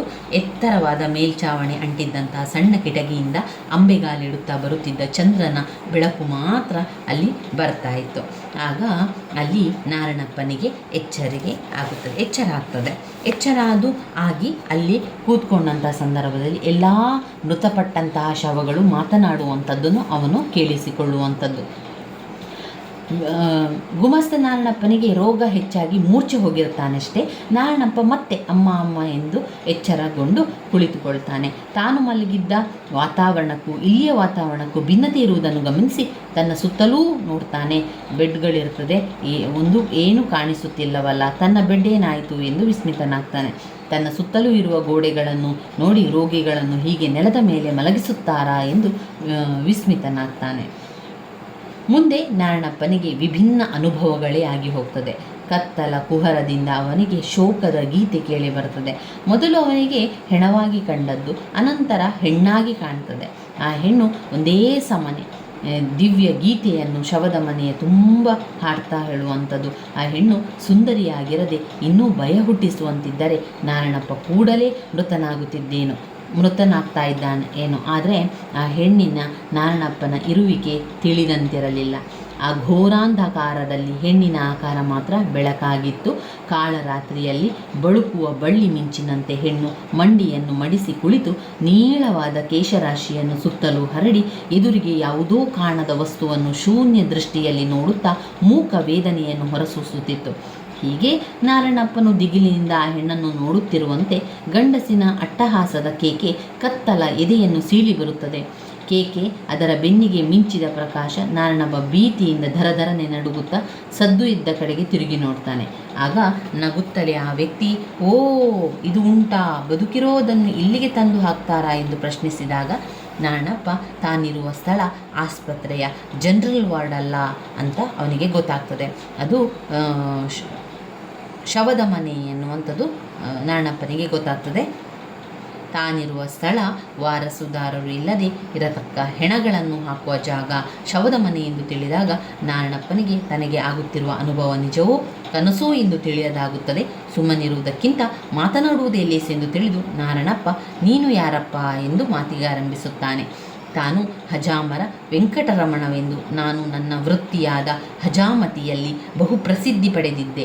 ಒಮ್ಮೆ ಒಬ್ಬ ಶ್ರೀಮಂತನಿಗೆ ಕ್ಷೌರ ಮಾಡುವಾಗ ಮಕ್ಕಳು ಎಸೆದ ಚೆಂಡು ಬಂದು ಕತ್ತಿಗೆ ಬಡಿದಿದ್ದರಿಂದ ಶ್ರೀಮಂತನ ಮೂಗು ಕಿತ್ತು ಹೋಗಿ ಅದೇ ಕತ್ತಿ ಹಜಾಮ ವೆಂಕಟರಮಣನ ಎಡಕೈ ಬಡಿದು ಗಾಯವಾದ್ದರಿಂದ ಇಬ್ಬರು ಆಸ್ಪತ್ರೆಗೆ ದಾಖಲಾಗ್ತಾರೆ. ಏಕೆಂದರೆ ಶ್ರೀಮಂತ ಎಂಥದ್ದೋ ರೋಗವನ್ನು ಹತ್ತಿಸಿಕೊಂಡಿರುತ್ತಾನೆ. ಆಸ್ಪತ್ರೆಯಲ್ಲಿ ಶ್ರೀಮಂತನಾದ್ದರಿಂದ ಸಾಹುಕಾರನಿಗೆ ಗುಣವಾಗ್ತದೆ. ಅವನು ಗುಣ ಆಗ್ತಾನೆ. ಅವನ ಒಂದು ಅವನ ಮೂಗು ಕತ್ತರಿಸಿ ಹೋಗಿ ರಕ್ತ ಬರ್ತದಲ್ವ, ಅದೇ ಕತ್ತಿ ಇವನ ಕೈಗೂ ಕೂಡ ತಾಗಿ ಆ ಒಂದು ಇನ್ಫೆಕ್ಷನ್ ಆಗ್ತದೆ. ಹಾಗೆ ಆ ಶ್ರೀಮಂತ ಏನೋ ಒಂದು ರೋಗ ಅವನಿಗಿತ್ತು, ಅದು ಇವನಿಗೆ ಬರ್ತದೆ. ಆದರೆ ಸಾಹುಕಾರ ಆಸ್ಪತ್ರೆಗೆ ಸೇರಿ ಅವನಿಗೆ ಒಳ್ಳೆಯ ವೈದ್ಯೋಪಚಾರ ಸಿಗ್ತದೆ, ಯಾಕಂದರೆ ಅವನು ಶ್ರೀಮಂತ, ಅವನಲ್ಲಿ ದುಡ್ಡಿತ್ತು, ಅವನು ಆಸ್ಪತ್ರೆಯಿಂದ ಹೋಗ್ತಾನೆ. ಆದರೆ ಇವನಿಗೆ ಗುಣಮುಖ ಆಗಿರುವುದಿಲ್ಲ, ಅವನ ಬಡವನಾಗಿದ್ದ, ಆದ್ದರಿಂದ ಅವನು ಅಲ್ಲಿ ಮರಣ ಹೊಂದ್ತಾನೆ, ಮೃತಪಡ್ತಾನೆ, ಶವದ ಮನೆಗೆ ಸೇರಿಸಬೇಕಾಯಿತು ಎಂದು ತಿಳಿಸ್ತಾನೆ. ಆ ವೇಳೆಗೆ ಮತ್ತೆ ಇದೇ ಮಹಿಳೆ ಆರ್ತನಾದ ಮೂಡಿದಂತೆ ಮತ್ತೆ ಶೋಕದ ಗೀತೆ ಶುರು ಮಾಡ್ತಾಳೆ. ವೆಂಕಟರಮಣ ಆ ಮಹಿಳೆ ಮಹಾದೇವಿ ಎಂದು, ಅವಳು ಮತ್ತು ಅವಳ ಗಂಡ ಮಲ್ಲಿಕಾರ್ಜುನಯ್ಯ ಇಬ್ಬರೂ ಮಿಲ್ಲಿನಲ್ಲಿ ಕೆಲಸವನ್ನು ಮಾಡಿಕೊಂಡಿದ್ದರು. ಚಿಕ್ಕ ಸಂಸಾರ, ಹೊಟ್ಟೆಗೆ ಸರಿಯಾಗಿ ಇಲ್ಲದೇ ಇದ್ದರೂ ಚೊಕ್ಕವಾಗಿ ನಡೆಯುತ್ತಿತ್ತು. ಅವರಿಬ್ಬರು ಗಂಡ ಹೆಂಡತಿ ಪರಸ್ಪರ ಬಹುವಾಗಿ ಪ್ರೀತಿಸ್ತಾ ಇದ್ರು. ಒಮ್ಮೆ ಮಿಲ್ಲಿನ ಮ್ಯಾನೇಜರ್ ಆಫೀಸಿಗೆ ಇವಳು ಹೋದಾಗ ಅವನು ಮಹಾದೇವಿಯನ್ನು ಬಲಾತ್ಕಾರ ಮಾಡಿದ್ದರಿಂದ ಮಹಾದೇವಿ ಸೀಮೆ ಎಣ್ಣೆ ಸುರಿದುಕೊಂಡು ಸುಟ್ಟು ಹೋದಳು. ಗಂಡ ಮಹಾದೇವ ಇವಳನ್ನು ಆಸ್ಪತ್ರೆಗೆ ಸೇರಿಸಿದ್ದರಿಂದ ಇಲ್ಲಿ ಅವಳನ್ನು ಸರಿಯಾಗಿ ನೋಡಿಕೊಳ್ಳದ ಕಾರಣ ಅವಳು ಆಸ್ಪತ್ರೆಯಲ್ಲಿ ಮೃತಪಟ್ಟು ಶವದ ಮನೆಗೆ ಸೇರಿದಳು. ಹೆಂಡತಿ ತೀರಿಕೊಂಡಳು ಎಂದು ತಿಳಿಯುತ್ತಿದ್ದಂತೆ ಗಂಡನಿಗೂ ಹಿಚ್ಚು ಹಿಡಿದಿದ್ದರಿಂದ ಈ ಶವಕ್ಕೆ ವಾರಸುದಾರರು ಯಾರೂ ಇಲ್ಲದೆ ಹೋಗಿರುತ್ತದೆ. ನಾರಣಪ್ಪನಿಗೆ ತನ್ನ ಆಫೀಸ್ನ ಸಾಹುಕಾರನ ಹೆಂಡತಿ ನೆನಪಾಗುತ್ತಾಳೆ. ಗಂಡನಿಲ್ಲದ ವೇಳೆ ಇನ್ನೊಬ್ಬನನ್ನು, ಇವನಾದ ಮೇಲೆ ಮತ್ತೊಬ್ಬನನ್ನು ಮೋಹಿಸುತ್ತಾ ಅವಳು ನಡೆಸುತ್ತಿದ್ದ ಬದುಕಿಗೂ ಗಂಡನಿಗೆ ತನ್ನ ಅಪವಿತ್ರ ದೇಹವನ್ನು ಒಪ್ಪಿಸದೆ ಮಹಾದೇವಿ ಸಿಟ್ಟುಕೊಂಡಿದ್ದು ಇಬ್ಬರ ಬದುಕಿಗೂ ಕೂಡ ತಾಳೆ ನೋಡಿ ಮಹಾದೇವಿಯಂತಹ ಪತಿವ್ರತೆಯ ಸಾಮೀಪ್ಯ ನಾರಣಪ್ಪನಿಗೆ ಸಂತೋಷ ನೀಡಿ ಸತ್ತು ಬದುಕಿದಳು ಮಹಾದೇವಿ ಅಂದುಕೊಳ್ಳುತ್ತಾನೆ. ಈ ರೀತಿಯಾಗಿ ಅನೇಕ ಕಥೆಗಳು ಶವದ ಮನೆಯಲ್ಲಿ ನಡೆಯುತ್ತಾ ಹೋಗ್ತದೆ. ಒಬ್ಬ ಹೋಟೆಲ್ ಮಾಣಿ ಇರ್ತಾನೆ. ಅವನು ಹೋಟೆಲ್ನ ಮಾಣಿ ತುಪ್ಪ ದೋಸೆ, ಬೆಣ್ಣೆ ದೋಸೆ ಅಂತ ಕೂಗ್ತಾ ಇರುವಂಥವನು. ಅವನು ಯಾವ ರೀತಿ ಹೆಣವಾದ ಅಂತ ಹೇಳುವಂಥದ್ದು ವೆಂಕಟರಮಣ ಅವನ ಕಥೆಯನ್ನು ನಾರಣಪ್ಪನಿಗೆ ತಿಳಿಸ್ತಾನೆ. ಉಡುಪಿಯ ಕಡೆಯ ಹುಡುಗನಾದಂಥ ರಘು ಹೋಟೆಲ್ನಲ್ಲಿ ಕೆಲಸ ಮಾಡ್ತಾ ಇದ್ದ. ಚೂಟಿಯಾದ ಹುಡುಗ, 10 ಜನ ಕೆಲಸವನ್ನು ಒಬ್ಬನೇ ಮಾಡಿ ಮುಗಿಸ್ತಾ ಇದ್ದ. ಆ ಹುಡುಗನಿಂದಾಗಿ ಹೋಟೆಲ್ನ ಖ್ಯಾತಿ ಹೆಚ್ಚಿ ಮಾಲೀಕ ದೆಹಲಿಯ ಭದ್ರಸೇಟಿನ ಹಣದ ಪೆಟ್ಟಿಗೆಯು ತುಂಬುತ್ತಾ ಬಂತದೆ. ಆ ಹುಡುಗನಿಂದಲೇ ಲಕ್ಷಾಂತರ ರೂಪಾಯಿ ಲಾಭ ಮಾಡಿಕೊಂಡ ಸಾಹುಕಾರ ಹುಡುಗನಿಗೆ ಜ್ವರ ಬಂದಾಗ ಮಾತ್ರ ಊರಿಗೆ ಹೋಗಿ ಕಾಯಿಲೆ ಗುಣಪಡಿಸಿಕೊಳ್ಳದೆ ರಜೆ ಕೊಡದೆ ದರ್ಪ ತೋರುತ್ತಾನೆ. ಇದರಿಂದ ಕಾಯಿಲೆ ವಿಷಮಕ್ಕೆ ತಿರುಗಿ ಆ ಹುಡುಗನನ್ನು ಆಸ್ಪತ್ರೆಗೆ ಸೇರಿಸುತ್ತಾರೆ. ಆಸ್ಪತ್ರೆಯು ಮುಂದೆ ಸೇಟಿನಿಗಿಂತಲೂ ನಿಷ್ಕರುಣಿಗಳಾಗಿ ಕಾಲಕಾಲಕ್ಕೆ ಸರಿಯಾಗಿ ಔಷಧ ನೀಡದೆ, ಆಹಾರ ನೀಡದೆ ಕೈಯಾರ ಕೊಂದು ಹಾಕ್ತಾರೆ. ವಾರಸುದಾರರು ಇಲ್ಲದ ಶಿವನ ಹೆಣವನ್ನು ಶವದ ಮನೆಗೆ ಹಾಕ್ತಾರೆ. ಈ ಕಥೆಯನ್ನು ಕೇಳುತ್ತಾ ಖಿನ್ನವಾಗಿದ್ದ ಹುಡುಗನು ಮತ್ತೆ ತನ್ನ ಹಿಂದಿನ ಸ್ಥಿತಿಗೆ ಮರಳಿ ತನಗೋಸ್ಕರ ಜನ ಸಾಯುತ್ತಿದ್ದಾರೆಂದು ಮಂದಹಾಸ ಭರಿತನಾಗುತ್ತಾನೆ. ಆರೋಗ್ಯ ಕಳೆ ಅವನ ಮುಖದಲ್ಲಿ ಚಿಮ್ಮುತ್ತದೆ. ಅನಂತರ ತೂರಾಡುತ್ತಾ ಒಬ್ಬ ಮುದುಕ ಎದ್ದು ಕೂರ್ತಾನೆ. ಅವನೊಬ್ಬ ಜಲಗಾರನಾಗಿದ್ದು ನಗರವನ್ನು ಸ್ವಚ್ಛಗೊಳಿಸುತ್ತಿರುತ್ತಾನೆ. ಆದರೆ ಅವನು ವಾಸಿಸಲು ಯೋಗ್ಯವಾದ ವಸತಿ ಅವನಿಗೆ ಕೊಟ್ಟಿರುವುದಿಲ್ಲವಾದ ಕಾರಣ ಯಾರಲ್ಲೂ ಕೊಳಕಿನಲ್ಲಿ ಇದ್ದು ಅವನಿಗೆ ಕಾಯಿಲೆ ಬಂದಿರುತ್ತದೆ. ಅವನು ಆಸ್ಪತ್ರೆ ಸೇರಲು ಬಂದರೆ ಅಲ್ಲಿಯೂ ಜಾಡಮಾಲಿ ಎಂಬ ಕಾರಣದಿಂದ ಅವನನ್ನು ಯಾರೂ ಸೇರಿಸಿಕೊಳ್ಳದೆ ಹೋಗ್ತಾರೆ. ಅವನ ರಸ್ತೆಯ ಒಂದು ಬದಿಯಲ್ಲಿ ಕೊಳೆಯುತ್ತಾ ಬಿದ್ದಿರಲು ಮಂತ್ರಿ ಯಾರು ಬರುವರೆಂದು ಅವನನ್ನು ಆಸ್ಪತ್ರೆಯೊಳಗೆ ತಂದು ಹಾಕ್ತಾರೆ. ಅನಂತರ ಅವನ ಪ್ರಾಣ ಹೋಯಿತು. ಆ ಶವದ ಮನೆಯಲ್ಲಿ ಅವನನ್ನು ಬಿಸಾಡುತ್ತಾರೆ. ಹೀಗೆ ಮುಂದೆ 100 ಹೆಣಗಳು ಅಸಾಧ್ಯ ಕೋಲಾಹಲ ಮಾಡುತ್ತಾ ಎದ್ದು ಕೂರ್ತಾರೆ. ಹೀಗೆ ಬೇರೆ ಬೇರೆ ಕಾರಣಗಳನ್ನು ನಾರಣಪ್ಪ ತಿಳಿತಾ ಹೋಗ್ತಾನೆ. ಈಗ ಅವನಿಗೆ ಅನಿಸ್ತದೆ, ಹೊರಗಿನ ಪ್ರಪಂಚಕ್ಕಿಂತ ಇಲ್ಲಿಯೇ ಶವವಾಗುವುದು ಲೇಸು. ಡಾಕ್ಟರ್ ಮುನಿಯ ಓಡಿ ಬಂದು ನೋಡಿ ಪರೀಕ್ಷಿಸಿ, ಈತನು ವಾರ್ಡಿನಲ್ಲಿ ಸತ್ತಿರಲಿಲ್ಲ, ಜ್ವರದ ತಾಪಕ್ಕೆ ಮೂರ್ಛೆ ಹೋಗಿದ್ದ. ಇಲ್ಲಿ ಬಂದ ನಂತರ ಎಚ್ಚರ ಆಗಿ ಸತ್ತ ಹೆಣಗಳನ್ನು ನೋಡಿ ಹೃದಯ ಸ್ತಂಭನವಾಗಿ ಸತ್ತು ಹೋಗಿದ್ದಾನೆ. ಇದನ್ನು ಕೇಳಿ ಶವವಾದ ವೆಂಕಟರಮಣ ಹಿ ಎಂದು ನಗುವಂಥದ್ದು. ಈ ನಗು ಹೊರಗಿನ ಡಾಕ್ಟರ್ ಮುನಿಯನಿಗೂ ಕೇಳದೆ ನಾರಣಪ್ಪನಿಗೆ ಮಾತ್ರ ಕೇಳಿ ಬೆಳಚಿಕೊಂಡಿದ್ದ ಅವನ ಮುಖ ನಗುವಿನಿಂದ ತುಂಬುತ್ತದೆ.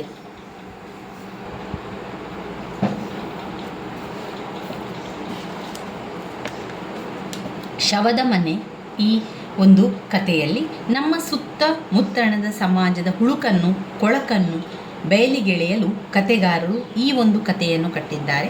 ಕಥೆಯ ನಾಯಕ ಗುಮಾಸ್ತ ನಾರಣಪ್ಪ ಶವದ ಮನೆಯಲ್ಲಿ ಜೀವಂತವಾಗಿ ಎಸೆಯಲ್ಪಟ್ಟವನು. ಆ ಒಂದು ಶವದ ಮನೆಯಲ್ಲಿ ಬಂದು ಬಿದ್ದವರ ಕಥೆಗಳನ್ನು ತಿಳಿಯುವ ಮೂಲಕ ಅವನಿಗೆ ನಮ್ಮ ಸಮಾಜದ ಒಂದು ವಿಕೃತಿ ಪರಿಚಯವಾಗ್ತದೆ. ಮಾತ್ರ ಅಲ್ಲದೆ ಹೊರಗಿನ ಹೃದಯಹೀನ ಬದುಕಿನ ಒಂದು ಗೌರವಕ್ಕಿಂತ ನರಕಕ್ಕಿಂತ ಸತ್ತ ನಂತರದ ಬದುಕೇ ಎಷ್ಟೋ ವಾಸಿ ಎಂದು ನಾರಣಪ್ಪನಿಗೆ ತಿಳಿಯುತ್ತದೆ ಮತ್ತು ಕೊನೆಗೆ ಅವನು ಅಲ್ಲಿಯೇ ಮೃತನಾಗುತ್ತಾನೆ. ನಮ್ಮ ಸುತ್ತಮುತ್ತಲಿನ ಬದುಕಿನ ಕಾರ್ಮಿಕ ವರ್ಗದ ಸಮಸ್ಯೆಗಳು ಅವರದೇ ಬದುಕಿನಿಂದ ಬಂದ ಬಡ ಬದುಕನ್ನು ತಮ್ಮ ಕಥಾನಾಯಕನನ್ನಾಗಿ ಮಾಡಿಕೊಳ್ಳುವಂಥದ್ದು, ಸಮಾಜದಲ್ಲಿರುವಂತಹ ಮೇಲು ಕೀಳು ಎಂಬ ವರ್ಗ ತಾರತಮ್ಯವನ್ನು ಎತ್ತಿ ತೋರುವುದು, ಸುತ್ತಲಿನ ವ್ಯವಸ್ಥೆಯಲ್ಲಿರುವ ಹುಳುಕುಗಳನ್ನು ಬಯಲಿಗೆಳೆಯುವುದು ಇವು ಪ್ರಗತಿಶೀಲ ಚಳವಳಿಯ ಮುಖ್ಯ ಪ್ರಣಾಳಿಕೆಗಳು. ಈ ಪ್ರಣಾಳಿಕೆಗಳನ್ನು ಕಥಾತಂತ್ರದಲ್ಲಿ ಹಿಡಿದುಕೊಳ್ಳುವಲ್ಲಿ ಕಥೆಗಾರರು ಯಶಸ್ವಿಯಾಗಿ ನಮಗೆ ತಿಳಿಸಿರುವಂಥದ್ದನ್ನು ಕಾಣ್ಬೋದು.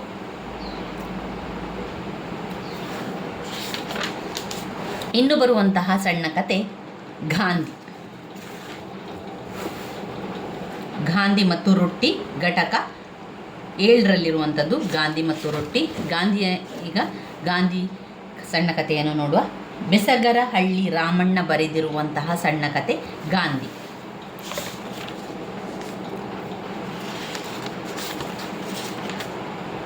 ಬೆಸಗರಹಳ್ಳಿ ರಾಮಣ್ಣ.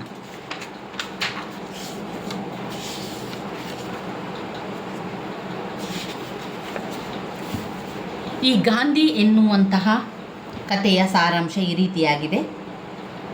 ಬೆಸಗರಹಳ್ಳಿ ರಾಮಣ್ಣನವರ ಗಾಂಧಿ ಒಂದು ಮಹತ್ವದ ಕತೆ. ಈ ಕಥೆಯಲ್ಲಿ ಇಂದು ನಿಜವಾಗಿಯೂ ಮಹಾತ್ಮ ಗಾಂಧೀಜಿ ಮತ್ತೆ ಹುಟ್ಟಿ ಬಂದರು. ಇಲ್ಲಿನ ಬಳ್ಳೇಕೆರೆ ಮಹಾತ್ಮ ಗಾಂಧಿ ಹೇಗೆ ಹೇಳ ಹೆಸರಿಲ್ಲದೆ ಸಾಮಾಜಿಕ ಸಂದರ್ಭಗಳಲ್ಲಿ ಕನಿಷ್ಠ ಅಗತ್ಯಗಳನ್ನು ಪಡೆಯಲು ಹೆಣಗಾಡಿ ಜೀವನದಲ್ಲಿ ಜಿಗುಪ್ಸೆ ಹೊಂದಿ ಮೃತಪಟ್ಟನೋ ಹಾಗೇ ಮೃತ ಹೊಂದುವುದು ಅನಿವಾರ್ಯ. ಅಂದರೆ ನಿಜವಾದ ಗಾಂಧಿ ಇವತ್ತು ಮತ್ತೆ ಮರಳಿ ಹುಟ್ಟಿ ಬಂದರೂ ಕೊನೆಗೆ ಅವರಿಗೂ ನಮ್ಮ ಸಾಮಾಜಿಕ ಆರ್ಥಿಕ ಪರಿಸರದಲ್ಲಿ ಸಿಗುವ ಮಾನ್ಯತೆ ಕಥೆಯಲ್ಲಿನ ಮಹಾತ್ಮ ಗಾಂಧಿಗೆ ಸಿಕ್ಕದ್ದೇ ಆಗಿರುತ್ತದೆ. ನೈಜ ಬದುಕಿನ ಘಟನೆಯೊಂದಕ್ಕೆ ನಮ್ಮ ಸುತ್ತಲಿನ ಬದುಕಿನ ನಾನಾ ಮುಖಗಳಿಗೆ ಕನ್ನಡಿ ಹಿಡಿಯುವ ಕೆಲಸವಷ್ಟೇ ರಾಮಣ್ಣನವರು ಈ ಒಂದು ಕಥೆಯ ಮೂಲಕ ನಮಗೆ ತಿಳಿಸಿ ಕೊಡುವಂಥದ್ದು. ಬೆಸಗರಹಳ್ಳಿ ರಾಮಣ್ಣನವರು ವೃತ್ತಿಯಲ್ಲಿ ವೈದ್ಯರಾಗಿದ್ದರಿಂದ ಅವರು ಬಹುತೇಕ ಕಥೆಗಳು ವೈದ್ಯಕೀಯ ಸಂಬಂಧಪಟ್ಟಂತಹ ಆಸ್ಪತ್ರೆಗಳಿಗೆ ಸಂಬಂಧಪಟ್ಟಂತಹ ವೈದ್ಯ ವೃತ್ತಿಯ ಆಸುಪಾಸಿನಲ್ಲಿ ರೂಪುಗೊಳ್ಳುತ್ತದೆ. ಪ್ರಸ್ತುತ ವಿದ್ಯಾರ್ಥಿಗಳು ಅಭ್ಯಾಸ ಮಾಡುತ್ತಿರುವ ಗಾಂಧಿ ಕತೆ ಕೂಡ ಆಸ್ಪತ್ರೆಯ ಆವರಣದ ಸುತ್ತಮುತ್ತಲೇ ರೂಪುಗೊಂಡು ಆಸ್ಪತ್ರೆಯ ವಾತಾವರಣದಲ್ಲಿಯೇ ಮುಕ್ತಾಯವಾಗುವಂಥದ್ದನ್ನು ಕಾಣಬಹುದು. ಇಲ್ಲಿ ಬೆಸಗರಹಳ್ಳಿ ರಾಮಣ್ಣನವರು ಮಹಾತ್ಮ ಗಾಂಧಿ ಎಂಬ ಹೆಸರು ಹಳ್ಳಿಯ ತೀರಾ ಬಡತನದ ಹುಡುಗನಿಗೊಬ್ಬನಿಗಿರುವುದು ಈ ಕಥೆಯಲ್ಲಿ ಬರುವ ಆಸ್ಪತ್ರೆಯ ಪ್ರತಿಯೊಬ್ಬರಿಗೂ ಒಂದು ವಿಸ್ಮಯವಾಗುವಂತೆ ಆಗ್ತದೆ. ಯಾಕಂದರೆ ಮಹಾತ್ಮ ಗಾಂಧಿ ಅಂತ ಹೆಸರು ನಾವು ಮಹಾತ್ಮ ಗಾಂಧೀಜಿಯವರನ್ನು ಬಿಟ್ಟರೆ ಮತ್ತು ಯಾರಿಗೂ ಇರುವಂಥದ್ದು ನಾವು ಕೇಳಲಿಲ್ಲ. ಅಂಥ ಸಂದರ್ಭದಲ್ಲಿ ಆ ಒಂದು ಹಳ್ಳಿಯ ಹುಡುಗನಿಗೆ ಮಹಾತ್ಮ ಗಾಂಧಿ ಎಂದು ಹೆಸರನ್ನಿಟ್ಟಿರುವಂಥದ್ದು ಆಸ್ಪತ್ರೆಯಲ್ಲಿ ಪ್ರತಿಯೊಬ್ಬರಿಗೂ ಒಂದು ರೀತಿಯ ವಿಸ್ಮಯ ಆಗ್ತದೆ. ಓದುಗ ಸಾಮಾನ್ಯರಿಗೂ ವಿಸ್ಮಯ, ಅಪನಂಬಿಕೆ ಹುಟ್ಟದಿರಲು ಎಂತಹ ಹಳ್ಳಿಯ ಸಾಮಾನ್ಯ ಮನುಷ್ಯ ಕೂಡ ಅವನಿಗೆ ಮಹಾತ್ಮ ಗಾಂಧಿಯ ಇಲ್ಲದಿರಲಿ ಮಹಾತ್ಮ ಗಾಂಧಿ ಎಂದು ಹೆಸರು ಪಡೆಯುವುದು ಇಲ್ಲವೆಂದು ಅನಿಸ್ತದೆ. ಯಾಕಂದರೆ ಮಹಾತ್ಮ ಗಾಂಧೀಜಿ ಅಂತ ಹೆಸರು ಗೊತ್ತಿಲ್ಲದವರು ಯಾರೂ ಇಲ್ಲ. ಅಂಥ ಸಂದರ್ಭದಲ್ಲಿ ಆ ರೀತಿಯ ಒಂದು ಹೆಸರು ಇರುವಂಥದ್ದು ವಿಸ್ಮಯ ಆಗಿ ಕಾಣ್ತದೆ. ಈ ದೇವರ ಹೆಸರು ತಮ್ಮ ಬಾಯಲ್ಲಿ ಸದಾ ನಲಿದಾಡುತ್ತಿರಲಿ, ತಮ್ಮ ಮಕ್ಕಳು ದೈವಾಂಶ ಸಂಭೂತರಾಗಲಿ, ತಮ್ಮ ಮಕ್ಕಳನ್ನು ಸಂಬೋಧಿಸುವ ಮೂಲಕ ದೇವರ ನೆನಪು ನಮಗಾಗುತ್ತದೆ ಎಂದು ನಾನಾ ಕಾರಣಗಳಿಂದ ರಾಮ, ಕೃಷ್ಣ, ಮಾದೇಶ್ವರ, ಬಸವಣ್ಣ, ಗೌತಮ ಈ ರೀತಿಯಾಗಿ ಹೆಸರುಗಳನ್ನಿಟ್ಟು ಅವರನ್ನು ನೆನೆಯುತ್ತಾರೆ ವಿನಃ ತಮ್ಮ ಕಣ್ಣೆದುರೇ ಬದುಕಿ ಬಾಳಿದ ವ್ಯಕ್ತಿಯೊಬ್ಬನು ಮಹಾತ್ಮನ ಮಟ್ಟಕ್ಕೇರಿದ ಕತೆ ಜನತೆಗೆ ನಿಲುಕುವುದಿಲ್ಲವಾದ ಕಾರಣ ಮಹಾತ್ಮ ಎಂಬ ವಿಶೇಷತೆ ಸಾಮಾನ್ಯ ಮನುಷ್ಯನಿಗೆ ಎಂದಿಗೂ ನಿಲುಕದಂತಹ ಪದವಿ ಎಂದು ಅಲ್ಲಿ ನಮಗೆ ಗೊತ್ತಾಗ್ತದೆ. ಇಲ್ಲಿ ಗಾಂಧಿ ಎನ್ನುವಂತಹ ಕಥೆಯಲ್ಲಿ ಕೂಡ ಗಾಂಧಿ ಎನ್ನುವಂಥವು ಕಥೆಯ ನಾಯಕ. ಕಥೆಯ ವಿನ್ಯಾಸಕ್ಕಾಗಿ ಕಥೆಗಾರನು ಸೃಷ್ಟಿಸಿಕೊಂಡದ್ದು ಮಾತ್ರ ಎಂಬ ತೀರ್ಮಾನಕ್ಕೆ ಬರಬೇಕಾಗುತ್ತದೆ. ಆದರೆ ಕಥೆಯಲ್ಲಿ ಎಲ್ಲೂ ಅದು ಕೃತಕವೆನಿಸುವಂತೆ ನಿರ್ವಹಣೆ ಮಾಡುವ ಶಕ್ತಿ ಸಾಮರ್ಥ್ಯ ಕಥೆಗಾರರಿಗೆ ಇರುವುದರಿಂದ ಈ ಹೆಸರಿನ ಬಗ್ಗೆ ಅನುಮಾನಗಳು ಹುಟ್ಟುವುದಿಲ್ಲ. ಮಹಾತ್ಮ ಗಾಂಧಿ ಎಂಬ ಹೆಸರಿನ ಮೂಲಕ ಕತೆ ವಿಶೇಷವಾದ ಯಾವ ಸಾಂಕೇತಿಕ ಪ್ರತೀಕಗಳನ್ನು ಬಯಸುವುದೂ ಇಲ್ಲ. ರಾಮಣ್ಣನವರ ಕಥೆಗಳು ಅಂತಹ ವಿಶೇಷ ಕಲಾವಂತಿಕೆಯನ್ನು ಇಟ್ಟುಕೊಂಡು ರೂಪುಗೊಳ್ಳುವುದೂ ಇಲ್ಲ. ಬದುಕಿನ ನೈಜ ಘಟನೆಯೊಂದಕ್ಕೆ ನಮ್ಮ ಸುತ್ತಮುತ್ತಲಿನ ಬದುಕಿನ ನಾನಾ ಮುಖಗಳಿಗೆ ಕನ್ನಡಿ ಹಿಡಿಯುವ ಕೆಲಸವನ್ನಷ್ಟೇ ರಾಮಣ್ಣನವರು ತಮ್ಮ ಕಥೆಗಳ ಮೂಲಕ ಮಾಡುವುದು ಇಲ್ಲಿ ನಮಗೆ ಗೊತ್ತಾಗುವಂಥದ್ದು.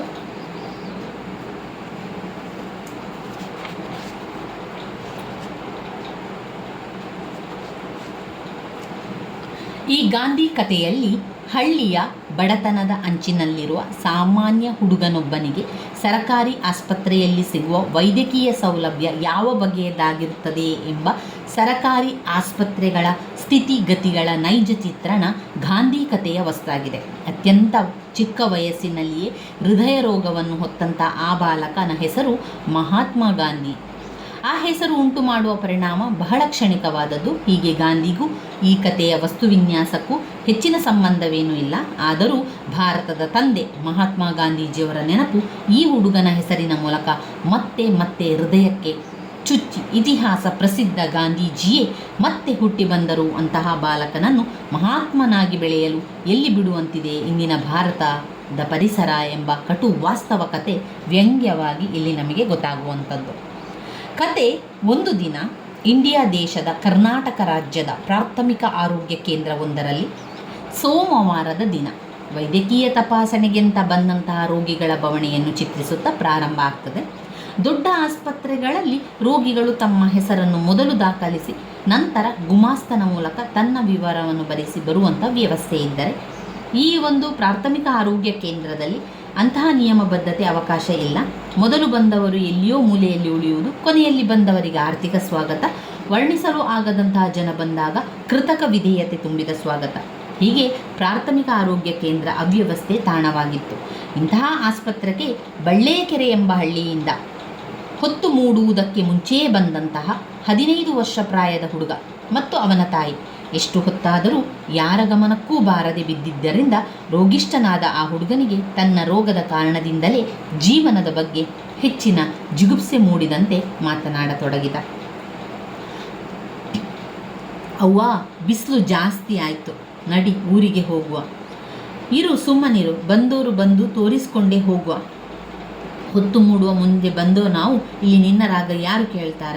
ನನ್ನ ತಾಯಿ, ಅವನ ತಾಯಿಯ ಧ್ವನಿಯ ಅಸಹಾಯಕತೆಯಿಂದ ಮತ್ತು ನೊಂದ ಹುಡುಗ, ನಾನು ಇದ್ದರೆಷ್ಟು ಸತ್ತರೆಷ್ಟು, ನಡಿಯವ್ವ ಹೋಗುವ ಊರಿಗೆ ಎಂದ. 3 ಹೊತ್ತು ಸಾಯ್ತೀನಿ ಇದೇ ನಿನ್ನ ನಾಲಿಗೆ ಮೇಲೆ ಎಂದ ತಾಯಿ ಅಳತೊಡಗಿದರು. ತನ್ನ ದೇಹದಲ್ಲಿರುವ ಕಾಯಿಲೆಯ ನೋವು, ತಾಯಿಯ ಅಸಹಾಯಕತೆ, ತಮಗಾಗುತ್ತಿರುವ ಅವಮಾನ ಇನ್ನೂ ಸಹಿಸಲಾಗದೆ ಹುಡುಗ ತಾನೇ ಎದ್ದು ಸೀದಾ ಡಾಕ್ಟರನ್ನು ನೋಡಲು ಹೋಗ್ತಾನೆ. ತಾಯಿ ಹಿಡಿಯುವುದನ್ನು ಲೆಕ್ಕಿಸದೆ ನೇರವಾಗಿ ಡಾಕ್ಟರ್ ಮುಂದೆ ಬಂದು, ನಾನು ನನ್ನ ಅವ್ವ ಬೆಳಗ್ಗಿನಿಂದ ಕಾಯುತ್ತಿದ್ದೇವೆ, ನನ್ನ ಒಸಿ ನೋಡಿ ಸರ್ ಎಂದು ಹೇಳಿಕೊಳ್ಳುತ್ತಾನೆ.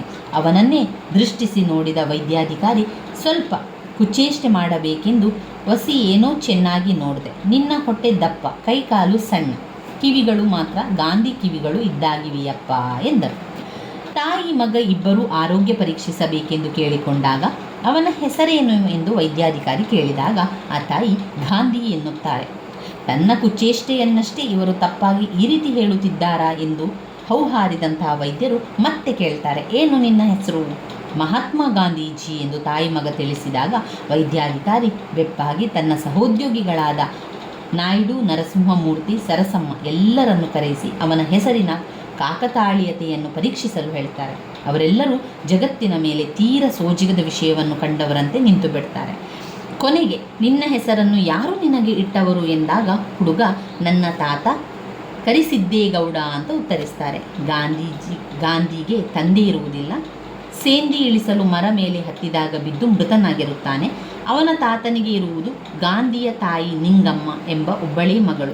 ನಿಂಗಮ್ಮನಿಗೆ ಪದ್ದಿ ಮತ್ತು ಗಾಂಧಿ ಎಂಬ 2 ಮಕ್ಕಳಿರುತ್ತಾರೆ. ಗಾಂಧಿ ಹುಟ್ಟಿದಾಗ ಮೊರದ ತುಂಬ ಮಲಗಿ ಕಿವಿಗಳು ಗಾಂಧಿಯ ಕಿವಿಗಳದಂತೆ ಅಗಲವಾಗಿರುವುದನ್ನು ಗಮನಿಸಿದ ಅವನ ತಾತ ತಾನು ಶಿವಪುರಕ್ಕೆ ಹೋಗಿ ಗಾಂಧಿಯನ್ನು ಖುದ್ದಾಗಿ ದರ್ಶನ ಪಡೆದು ಬಂದಿದ್ದರ ನೆನಪಿಗಾಗಿ ಜೋಯಿಷರ ಹತ್ತಿರ ವಿಚಾರಿಸಿ ಮಹಾತ್ಮ ಗಾಂಧಿ ಎಂದು ಹೆಸರನ್ನು ಇಡಬೇಕು ಅಂತ ಆಗ ಅವರು ನಿರ್ಧರಿಸ್ತಾರೆ. ಅದೇ ರೀತಿಯಲ್ಲಿ ಗಾಂಧಿಯ ಅಜ್ಜ ಕರಿಸಿದ್ದೇಗೌಡನಿಗೆ 2 ಎಕರೆ ಹೊಲ ಇರ್ತದೆ. ಇತ್ತೀಚೆಗಷ್ಟೇ ಆ ಹೊಲದಲ್ಲಿ 1 ಎಕರೆಯನ್ನು ಬಡವರಿಗೆ ಮನೆ ಕಟ್ಟಿಕೊಡಲೆಂದು ಹಂಚುವುದಕ್ಕಾಗಿ ಸರಕಾರ ವಶಪಡಿಸಿಕೊಂಡಿತ್ತು. ಆದ್ದರಿಂದ ತೀವ್ರ ಚಿಂತೆಯಲ್ಲಿ ಮುಳುಗಿರ್ತಾರೆ ಅಜ್ಜ. ಸರಕಾರ ವಶಪಡಿಸಿಕೊಂಡ 1 ಎಕರೆ ಭೂಮಿಯಲ್ಲಿದ್ದ ಹಲಸಿನ ಮರವನ್ನು ಕಡಿಯುವುದೇ ಬಿಡುವುದೇ ಎಂಬ ಚಿಂತೆಯಲ್ಲಿ ಮುಳುಗಿ ಅವರು ತನ್ನ ಮೊಮ್ಮಗನ ಆರೋಗ್ಯದ ಕಡೆಗೆ ಗಮನ ಕೊಟ್ಟಿರುವುದಿಲ್ಲ. ಹೀಗೆ ಗಾಂಧಿಯನ್ನು ಪರೀಕ್ಷೆ ಮಾಡಿದ ವೈದ್ಯರು ಅವನಿಗೆ ಹೃದಯದ ಸಂಬಂಧ ಕಾಯಿಲೆ ಇರುವುದು, ಅವನಿಗೆ ಎಕ್ಸರೆ, ಹೃದಯದ ಪರೀಕ್ಷೆ, ರಕ್ತ ಮೂತ್ರದ ಪರೀಕ್ಷೆ ಮಾಡಬೇಕು, ಅದಕ್ಕಾಗಿ ನೀವು ಡಿಸ್ಟ್ರಿಕ್ಟ್ ಆಸ್ಪತ್ರೆಗೆ ಸೇರಿಸಬೇಕು, ಅದಕ್ಕಾಗಿ ಚೀಟಿ ಬರೆದು ವೈದ್ಯರು ಕೊಡ್ತಾರೆ. ಇವರು ಆ ಒಂದು ಸ್ವಲ್ಪ ಹಣವನ್ನು ಇಟ್ಟುಕೊಂಡು ಕರಿಸಿದ್ದೇಗೌಡ ಅಜ್ಜ, ಅವನ ಮಗಳು ನಿಂಗಮ್ಮ, ಗಾಂಧಿ ಮತ್ತು ಪದ್ದಿ ದೊಡ್ಡ ಆಸ್ಪತ್ರೆಗೆ ಬರ್ತಾರೆ. ಹೊರರೋಗಿಗಳನ್ನು ನೋಡುವ ವಿಭಾಗದಲ್ಲಿ ಗಾಂಧಿಯ ಚೀಟಿಯನ್ನು ನೋಡಿದ ಗುಮಾಸ್ತ ಅವನ ಹೆಸರು ಮಹಂತೇಗೌಡ ಎಂದಿರಬೇಕಿತ್ತು, ಅದು ತಪ್ಪಿ ಮಹಾತ್ಮ ಗಾಂಧೀಜಿಯಾಗಿದೆ ಎಂದು ಮೊದಲು ಭಾವಿಸುತ್ತಾನೆ. ಆದರೆ ಹುಡುಗನ ಹೆಸರು ಮಹಾತ್ಮ ಗಾಂಧಿ ಎಂದು ತಿಳಿಸಿದ ಮೇಲೆ ಅವನನ್ನು ಮುಂದೆ ಕಳುಹಿಸುತ್ತಾನೆ. ಹುಡುಗನ ಹೆಸರನ್ನು ಮಹಾತ್ಮ ಗಾಂಧಿ ಎಂದು ಕರೆದ ವೈದ್ಯರ ತಂಡ ಕೂಡ ಹುಡುಗನ ಹೆಸರನ್ನು ಕುರಿತು ನಂಬಬೇಕೋ ಬಿಡಬೇಕೋ ಎಂಬ ವಿಸ್ಮಯದಲ್ಲಿಯೇ ಅವನನ್ನು ಪರೀಕ್ಷೆ ಮಾಡ್ತಾರೆ. ಹುಡುಗನಿಗೆ ಹೃದಯ ರೋಗ ಮತ್ತು ಮೂತ್ರಪಿಂಡಗಳ ಕಾಯಿಲೆ ಇದೆ ಎಂದು ಬರೆದುಕೊಟ್ಟ ಔಷಧ ಎಲ್ಲ ತೆಗೆದುಕೊಂಡು ಹೋಗಿ ಮನೆಯಲ್ಲಿಯೇ ಕೊಡಿ ಎಂದು ತಿಳಿಸ್ತಾರೆ. ಆದರೆ ಕರಿಸಿದ್ದೇಗೌಡ ತನ್ನ ಮಗನನ್ನು ಆಸ್ಪತ್ರೆಯಲ್ಲಿ ದಾಖಲಿಸಿಕೊಂಡು ಹುಷಾರಾಗಿ ನೋಡಿಕೊಳ್ಳಬೇಕೆಂದು ಅತ್ತು ಕರೆದು ಅಂಗಲಾಚಿ ಬೇಡಿಕೊಂಡಿದ್ದರಿಂದ ವೈದ್ಯರು ಅವನನ್ನು ಗಂಡಸರ ವಾರ್ಡಿನಲ್ಲಿ ದಾಖಲಿಸಲು ಬರೆದು ಕೊಡುತ್ತಾರೆ. ಜನರಲ್ ವಾರ್ಡಿನಲ್ಲಿ 30 ಜನರಿಗೆ ಸ್ಥಳಾವಕಾಶವಿರಬೇಕಾದ ಕಡೆ 60 ಜನರಿರುವ ಎಡೆ ಗಾಂಧಿಗೂ ಒಂದು ಹಾಸಿಗೆ ಕೊಟ್ಟು ಮಲಗಿಸುತ್ತಾರೆ. ಕರಿಸಿದ್ದೇಗೌಡ ತಂದ ಹಣ, ಎಕ್ಸರೆ, ಔಷಧಿಗೆಂದು 3 ದಿನಗಳಿಗೆ ಮುಗಿದು ಹೋಗ್ತದೆ. ಮಗಳು ಮತ್ತು ಮೊಮ್ಮಗಳ ಕಿವಿಯ ಓಲೆಗಳನ್ನು ಅಡವಿಟ್ಟು ಹಣ ತರಲು ಮತ್ತೆ ಹಳ್ಳಿಗೆ ಬರ್ತಾರೆ. ಯಾರು? ಗಾಂಧಿಯ ಅಜ್ಜ ಕರಿಸಿದ್ದೇಗೌಡ. ತಾನು ಹೋಗುವ ಮುನ್ನ ಗಾಂಧಿ ತನ್ನನ್ನು ಕರೆದೊಯ್ಯಬೇಕೆಂದು, ನಾನು ಸತ್ತರೆ ಹಲಸಿನ ಮರದ ಬುಡದಲ್ಲಿ ಹಾಕಬೇಕೆಂದು ಕೇಳಿಕೊಳ್ಳುತ್ತಾನೆ. ಆ ಮಾತಿಗೆ ಎಲ್ಲರೂ ಅತ್ತು ಕರೆದು ಹಾಗೆ ಮಾತನಾಡಬಾರದೆಂದು ಹೇಳಿ ಬಂದ ಕರಿಸಿದ್ದೇಗೌಡನಿಗೆ ಚಿನ್ನದ ಮೇಲೆ ಕೂಡ ಸಾಲ ಸಿಗದೆ ಹೋಗ್ತದೆ. ಕೊನೆಗೆ 250 ರೂಪಾಯಿಗಳಿಗೆ ಹಲಸಿನ ಮರವನ್ನು ಕೊಳ್ಳುವವರು ದೊರೆತಾಗ ವಿಧಿಯಿಲ್ಲದೆ ಅದನ್ನೇ ಮಾರಿ ಹಣ ಹೊಂದಿಸಿಕೊಂಡು 2 ದಿನಗಳ ನಂತರ ಹಿಂದಿರುಗುತ್ತಾನೆ. ಆಸ್ಪತ್ರೆಯ ಬಾಗಿಲಲ್ಲೇ ಅವನ ಮಗಳು ನಿಂಗಮ್ಮ ಮತ್ತು ಮೊಮ್ಮಗಳು ಪದ್ದಿ ಅಳುತ್ತಾ ನಿಂತಿರುವುದನ್ನು ಕಂಡು ಯಾವಾಗ ಜೀವ ಹೋಯಿತು ಅಂತ ಕೇಳುತ್ತಾನೆ. ರಾತ್ರಿ ಸರಿ ಹೊತ್ತಿನಲ್ಲಿ ಎಂದು ಉತ್ತರಿಸಿದ ಮಗಳಿಗೆ, ಮನುಷ್ಯ ಸಾಯದೆ ಕಲ್ಲು ಸತ್ತಾದ, ಸುಮ್ಕಿರುಮಂತೆ ಎಂದು ಗಾಂಧಿಯ ಹೆಣವನ್ನು ಪಡೆಯಲು ಅಪ್ಪಣೆಗಾಗಿ ದೊಡ್ಡ ಸಾಹೇಬರ ರೂಮಿನ ಕಡೆಗೆ ಹೆಜ್ಜೆ ಹಾಕುತ್ತಾನೆ. ಇಲ್ಲಿ ಗಾಂಧಿ ಎನ್ನುವಂಥ 15 ವರ್ಷ ಹುಡುಗನಿಗೆ ಹೃದಯ ರೋಗ ಇರ್ತದೆ. ಹಾಗೆಯೇ ಹೃದಯದ ರೋಗ ಜೊತೆಗೆ ಮೂತ್ರಪಿಂಡಗಳ ಕಾಯಿಲೆ ಕೂಡ ಇರ್ತದೆ. ಈ 2 ರೋಗವನ್ನಿಟ್ಟುಕೊಂಡಂತಹ ಗಾಂಧಿಗೆ ಸರಿಯಾಗಿ ಉಪಚಾರ ಸಿಕ್ಕುವುದಿಲ್ಲ. ತುಂಬ ಬಡವರಾಗಿದ್ದಂತಹ ಗಾಂಧಿ, ಮಹಾತ್ಮ ಗಾಂಧಿ ಎನ್ನುವಂಥ ಹೆಸರು ಎಲ್ಲರಿಗೂ ವಿಸ್ಮಯ ತರುವಂತಹ ಹೆಸರಾಗಿ ಬಿಡ್ತದೆ. ಎಲ್ಲರೂ ಕೂಡ ಅವನನ್ನು ಒಂದು ಮಹಾತ್ಮ ಗಾಂಧಿಯ ದೃಷ್ಟಿಯಲ್ಲಿ ನೋಡುವಂಥದ್ದನ್ನು ಕಾಣ್ಬೋದು. ಇಲ್ಲಿ ವೈದ್ಯರು ತಪಾಸಣೆ ಮಾಡಿದಾಗ ಸಣ್ಣ ಒಂದು ಆಸ್ಪತ್ರೆಯಲ್ಲಿ, ಪ್ರಾಥಮಿಕ ಆರೋಗ್ಯ ಕೇಂದ್ರದಲ್ಲಿ ಅವನಿಗೆ ಹೃದಯದ ರೋಗ ಮತ್ತು ಮೂತ್ರಪಿಂಡದ ಕಾಯಿಲೆ ಇದೆ ಎಂದು ತಿಳಿಸಿದಾಗ, ನೀವು ಡಿಸ್ಟ್ರಿಕ್ಟ್ ಆಸ್ಪತ್ರೆಗೆ ಹೋಗಿ ಅಲ್ಲಿ ಎಲ್ಲ ಪರೀಕ್ಷೆಯನ್ನು ಮಾಡಿಸಿಕೊಳ್ಬೇಕು, ಅಲ್ಲಿ ಎಕ್ಸರೆ, ಹೃದಯದ ಪರೀಕ್ಷೆ, ರಕ್ತದ ಮೂತ್ರದ ಪರೀಕ್ಷೆ ಎಲ್ಲ ಮಾಡಬೇಕು ಅಂತ ತಿಳಿಸ್ತಾರೆ. ಆದರೆ ಅವರಲ್ಲಿ ಹಣ ಇರುವುದಿಲ್ಲ. ಗಾಂಧಿಯ ತಾತ ಕರಿಸಿದ್ದೇಗೌಡರು ಸ್ವಲ್ಪ ಹಣವನ್ನು ಕೂಡಿಟ್ಟಿದ್ದರು, ಅದನ್ನೆಲ್ಲ ಅಲ್ಲಿ ಖರ್ಚಾಗ್ತದೆ. ಅದರ ನಂತರ ಒಂದೇ ಮಗಳು ಇದ್ದದ್ದು, ಕರಿಸಿದ್ದೇಗೌಡರಿಗೆ ಒಂದೇ ಮಗಳು, ಅವರಿಗೆ 2 ಮಕ್ಕಳು, ಗಾಂಧಿ ಮತ್ತು ಪದ್ದಿ ಎನ್ನುವಂಥವರು. ಈಗ ಗಾಂಧಿಗೆ ಕಾಯಿಲೆ ಬಂದಿದೆ. ಕಾಯಿಲೆ ಬಂದಂಥ ಸಂದರ್ಭದಲ್ಲಿ ಊರಿಗೆ ಹೋಗಿ ಆ ಮಗಳ ಕಿವಿಯ ಓಲೆಯನ್ನೇ ಅಡವಿಟ್ಟು ಹಣ ತರುವುದಾಗಿ ಹೋಗ್ತಾರೆ. ಆದರೆ ಹಣ ಸಿಕ್ಕದಿದ್ದಂಥ ಸಂದರ್ಭದಲ್ಲಿ ಅವರ ಒಂದು ಹಲಸಿನ ಮರವನ್ನೇ ಕಡಿದು ಹಣವನ್ನು ತರುವಂಥದ್ದು. ಇಲ್ಲಿ ತಂದಾಗ ಗಾಂಧಿ ಮರಣ ಹೊಂದಿರುವಂಥದ್ದನ್ನು ಕೇಳಿ ದುಃಖಪಟ್ಟು ನಂತರ ಅವನ ಹೆಣವನ್ನು ಮನೆಗೆ ತೆಗೆದುಕೊಂಡು ಹೋಗುವಂಥ ಸಂದರ್ಭ. ಇವಿಷ್ಟು ಈ ಕಥೆಯಲ್ಲಿ ಬರುವಂಥದ್ದು. ಮಹಾತ್ಮ ಗಾಂಧಿಯ ಹೆಸರು ಇಲ್ಲಿ ಒಂದು ವಿಸ್ಮಯವಾಗಿ ಕಾಣುವಂಥದ್ದು ನಮಗೆ ಕಾಣ್ಬೋದು. ಇನ್ನು ಬರುವಂಥ ಸಣ್ಣ ಕತೆ ರೊಟ್ಟಿ ಪಿ ಲಂಕೇಶ್ರವರು ಬರೆದಿರುವಂತಹ ರೊಟ್ಟಿ ಕತೆ ಸಂಪೂರ್ಣವಾಗಿ ರೈಲು ನಿಲ್ದಾಣದಲ್ಲಿ ಆಗುವಂತಹ ಒಂದು ಕಥೆಯನ್ನು ಇಲ್ಲಿ ನಮಗೆ ತೋರಿಸುವಂಥದ್ದು. ಸಿಂಗಾರಪೇಟೆಯ ರೈಲ್ವೆ ನಿಲ್ದಾಣದಲ್ಲಿ ಹುಟ್ಟಿದಂತಹ ಕತೆ, ಅಲ್ಲಿಯೇ ಮುಕ್ತಾಯವಾಗುವಂತಹ ಕಥೆಯಾಗಿದೆ ಇದು.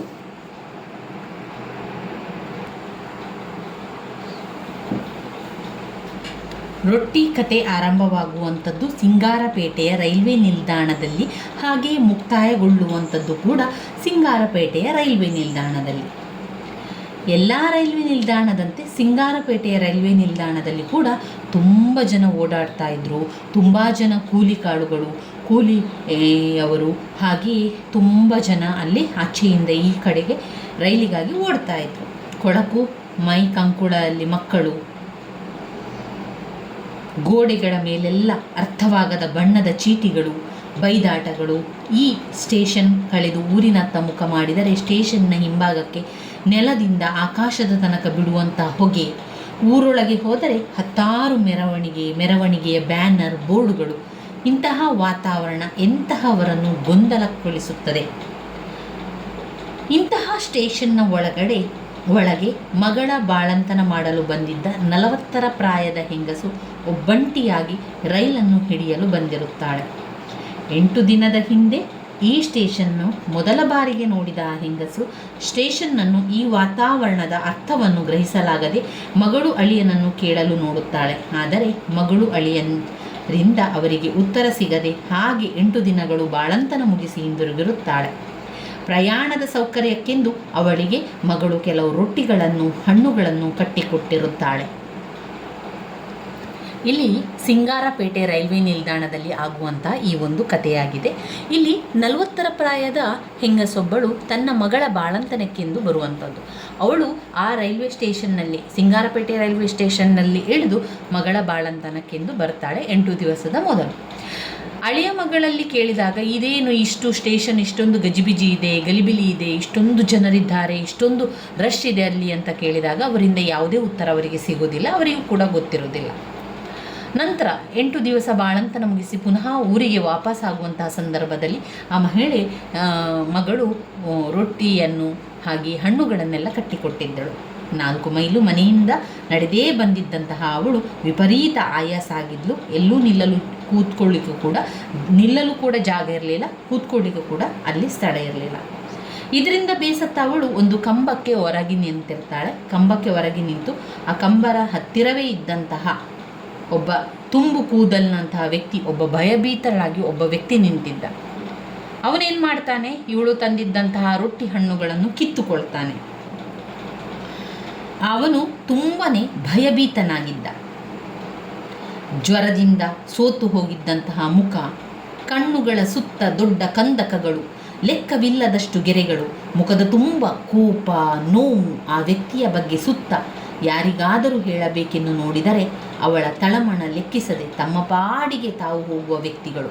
ತುಂಬನೇ ರಶ್ ಇತ್ತು, ತುಂಬನೇ ಜನರು ಆಚೆಯಿಂದ ಈ ಕಡೆಯಿಂದ ಆ ಕಡೆ ಹೋಗ್ತಾ ಇದ್ರು. ಯಾರಿಗಾದರೂ ಹೇಳಬೇಕು ಅಂತ ಹೇಳಿದರೆ ಅವರವರ ಕೆಲಸದಲ್ಲಿ ಅವರವರು ಮಗ್ನರಾಗಿದ್ದರು. ಇಂತಹ ಸಂದರ್ಭದಲ್ಲಿ ರೈಲು 1 ಗಂಟೆ ತಡವಾಗಿ ಬರ್ತದೆ ಅಂತ ಬೋರ್ಡು ಬಂತು. ಇದರಿಂದ ತುಂಬನೇ ಹಸಿವಾಗಿದ್ದಂತಹ ಆ ಮಹಿಳೆ ಮಗಳು ಕೊಟ್ಟಿದ್ದಂತಹ ರೊಟ್ಟಿ ಮತ್ತು ಹಣ್ಣನ್ನು ತಿನ್ನಲು ಪೊಟ್ಟಣವನ್ನು ಬಿಚ್ಚಿಸ್ತಾಳೆ. ಬಿಚ್ಚಿದ ತಕ್ಷಣ ಆ ಒಂದು ಭಯಾನಕವಾದಂತಹ ವ್ಯಕ್ತಿ ಅವಳಿಂದ ಆ ರೊಟ್ಟಿಯ ಪಟ್ಟಣವನ್ನು ಕಸಿದುಕೊಂಡು ತಿನ್ನಲು ತೊಡಗ್ತಾನೆ.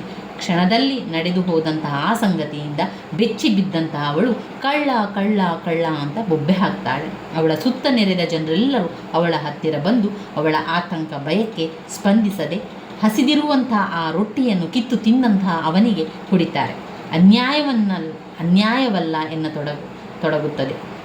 ಇದರಿಂದ ರೋಷಗೊಂಡ ಹೆಂಗಸೊಬ್ಬಳ ಸಹಾಯಕ್ಕೆ ಬರದೆ ಸುತ್ತಮುತ್ತಲು ಎಲ್ಲರೂ ಅವನನ್ನು ಬೆಂಬಲಿಸಿದ್ದರಿಂದ, ನೀನ್ಯಾರಯ್ಯ ಆಣೆ ಮಾಡಿಸೋಕೆ, ನನ್ನಿಷ್ಟ ಬಂದಿದ್ರೆ ಕೊಡ್ತಿದ್ದೆ, ಇಲ್ಲದಿದ್ದರೆ ಇಲ್ಲ. ಹೆಂಗಸಿನ ಕೈಯಿಂದ ಕಿತ್ಕೊಂಡು ಆ ನಾಯಿ ತಿಂತಿದ್ರೆ ಬೈತಿದ್ದೀರಲ್ಲ, ನಾಚಿಕೆ ಆಗಲ್ವಾ? ನಿಮಗ್ಯಾರಿಗೂ ಹೆಂಡತಿ ಮಕ್ಕಳು ಇಲ್ವಾ? ಥೂ ನಾಯಿಗಳ ಎಂದು ಬೈತಾಳೆ. ಇಲ್ಲಿ ಹೆಂಗಸು ಬೈತಾಳೆ ಯಾಕೆ ಅಂತ ಹೇಳಿದರೆ, ಹೆಂಗಸು ಹಸಿವಿನಿಂದಿದ್ದ ಸಂದರ್ಭದಲ್ಲಿ ಹೆಂಗಸಿಗೆ ಮಗಳು ಕೊಟ್ಟಿದ್ದಂತಹ ರೊಟ್ಟಿಯ ಪೊಟ್ಟಣವನ್ನು ಬಿಚ್ಚಿದಾಗ ಆ ಭಯಾನಕನಾದ ವ್ಯಕ್ತಿ ಆ ರೊಟ್ಟಿಯ ಪಟ್ಟಣವನ್ನು ಕಿತ್ತುಕೊಂಡು ತಿಂತಾನೆ.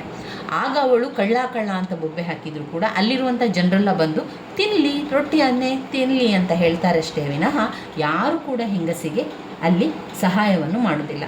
ಎಲ್ಲರೂ ಕೂಡ ಆ ಒಂದು ಭಯಾನಕನಾದಂಥ ವ್ಯಕ್ತಿಗೆ ಸಹಾಯವನ್ನು ಮಾಡುವಂಥದ್ದು.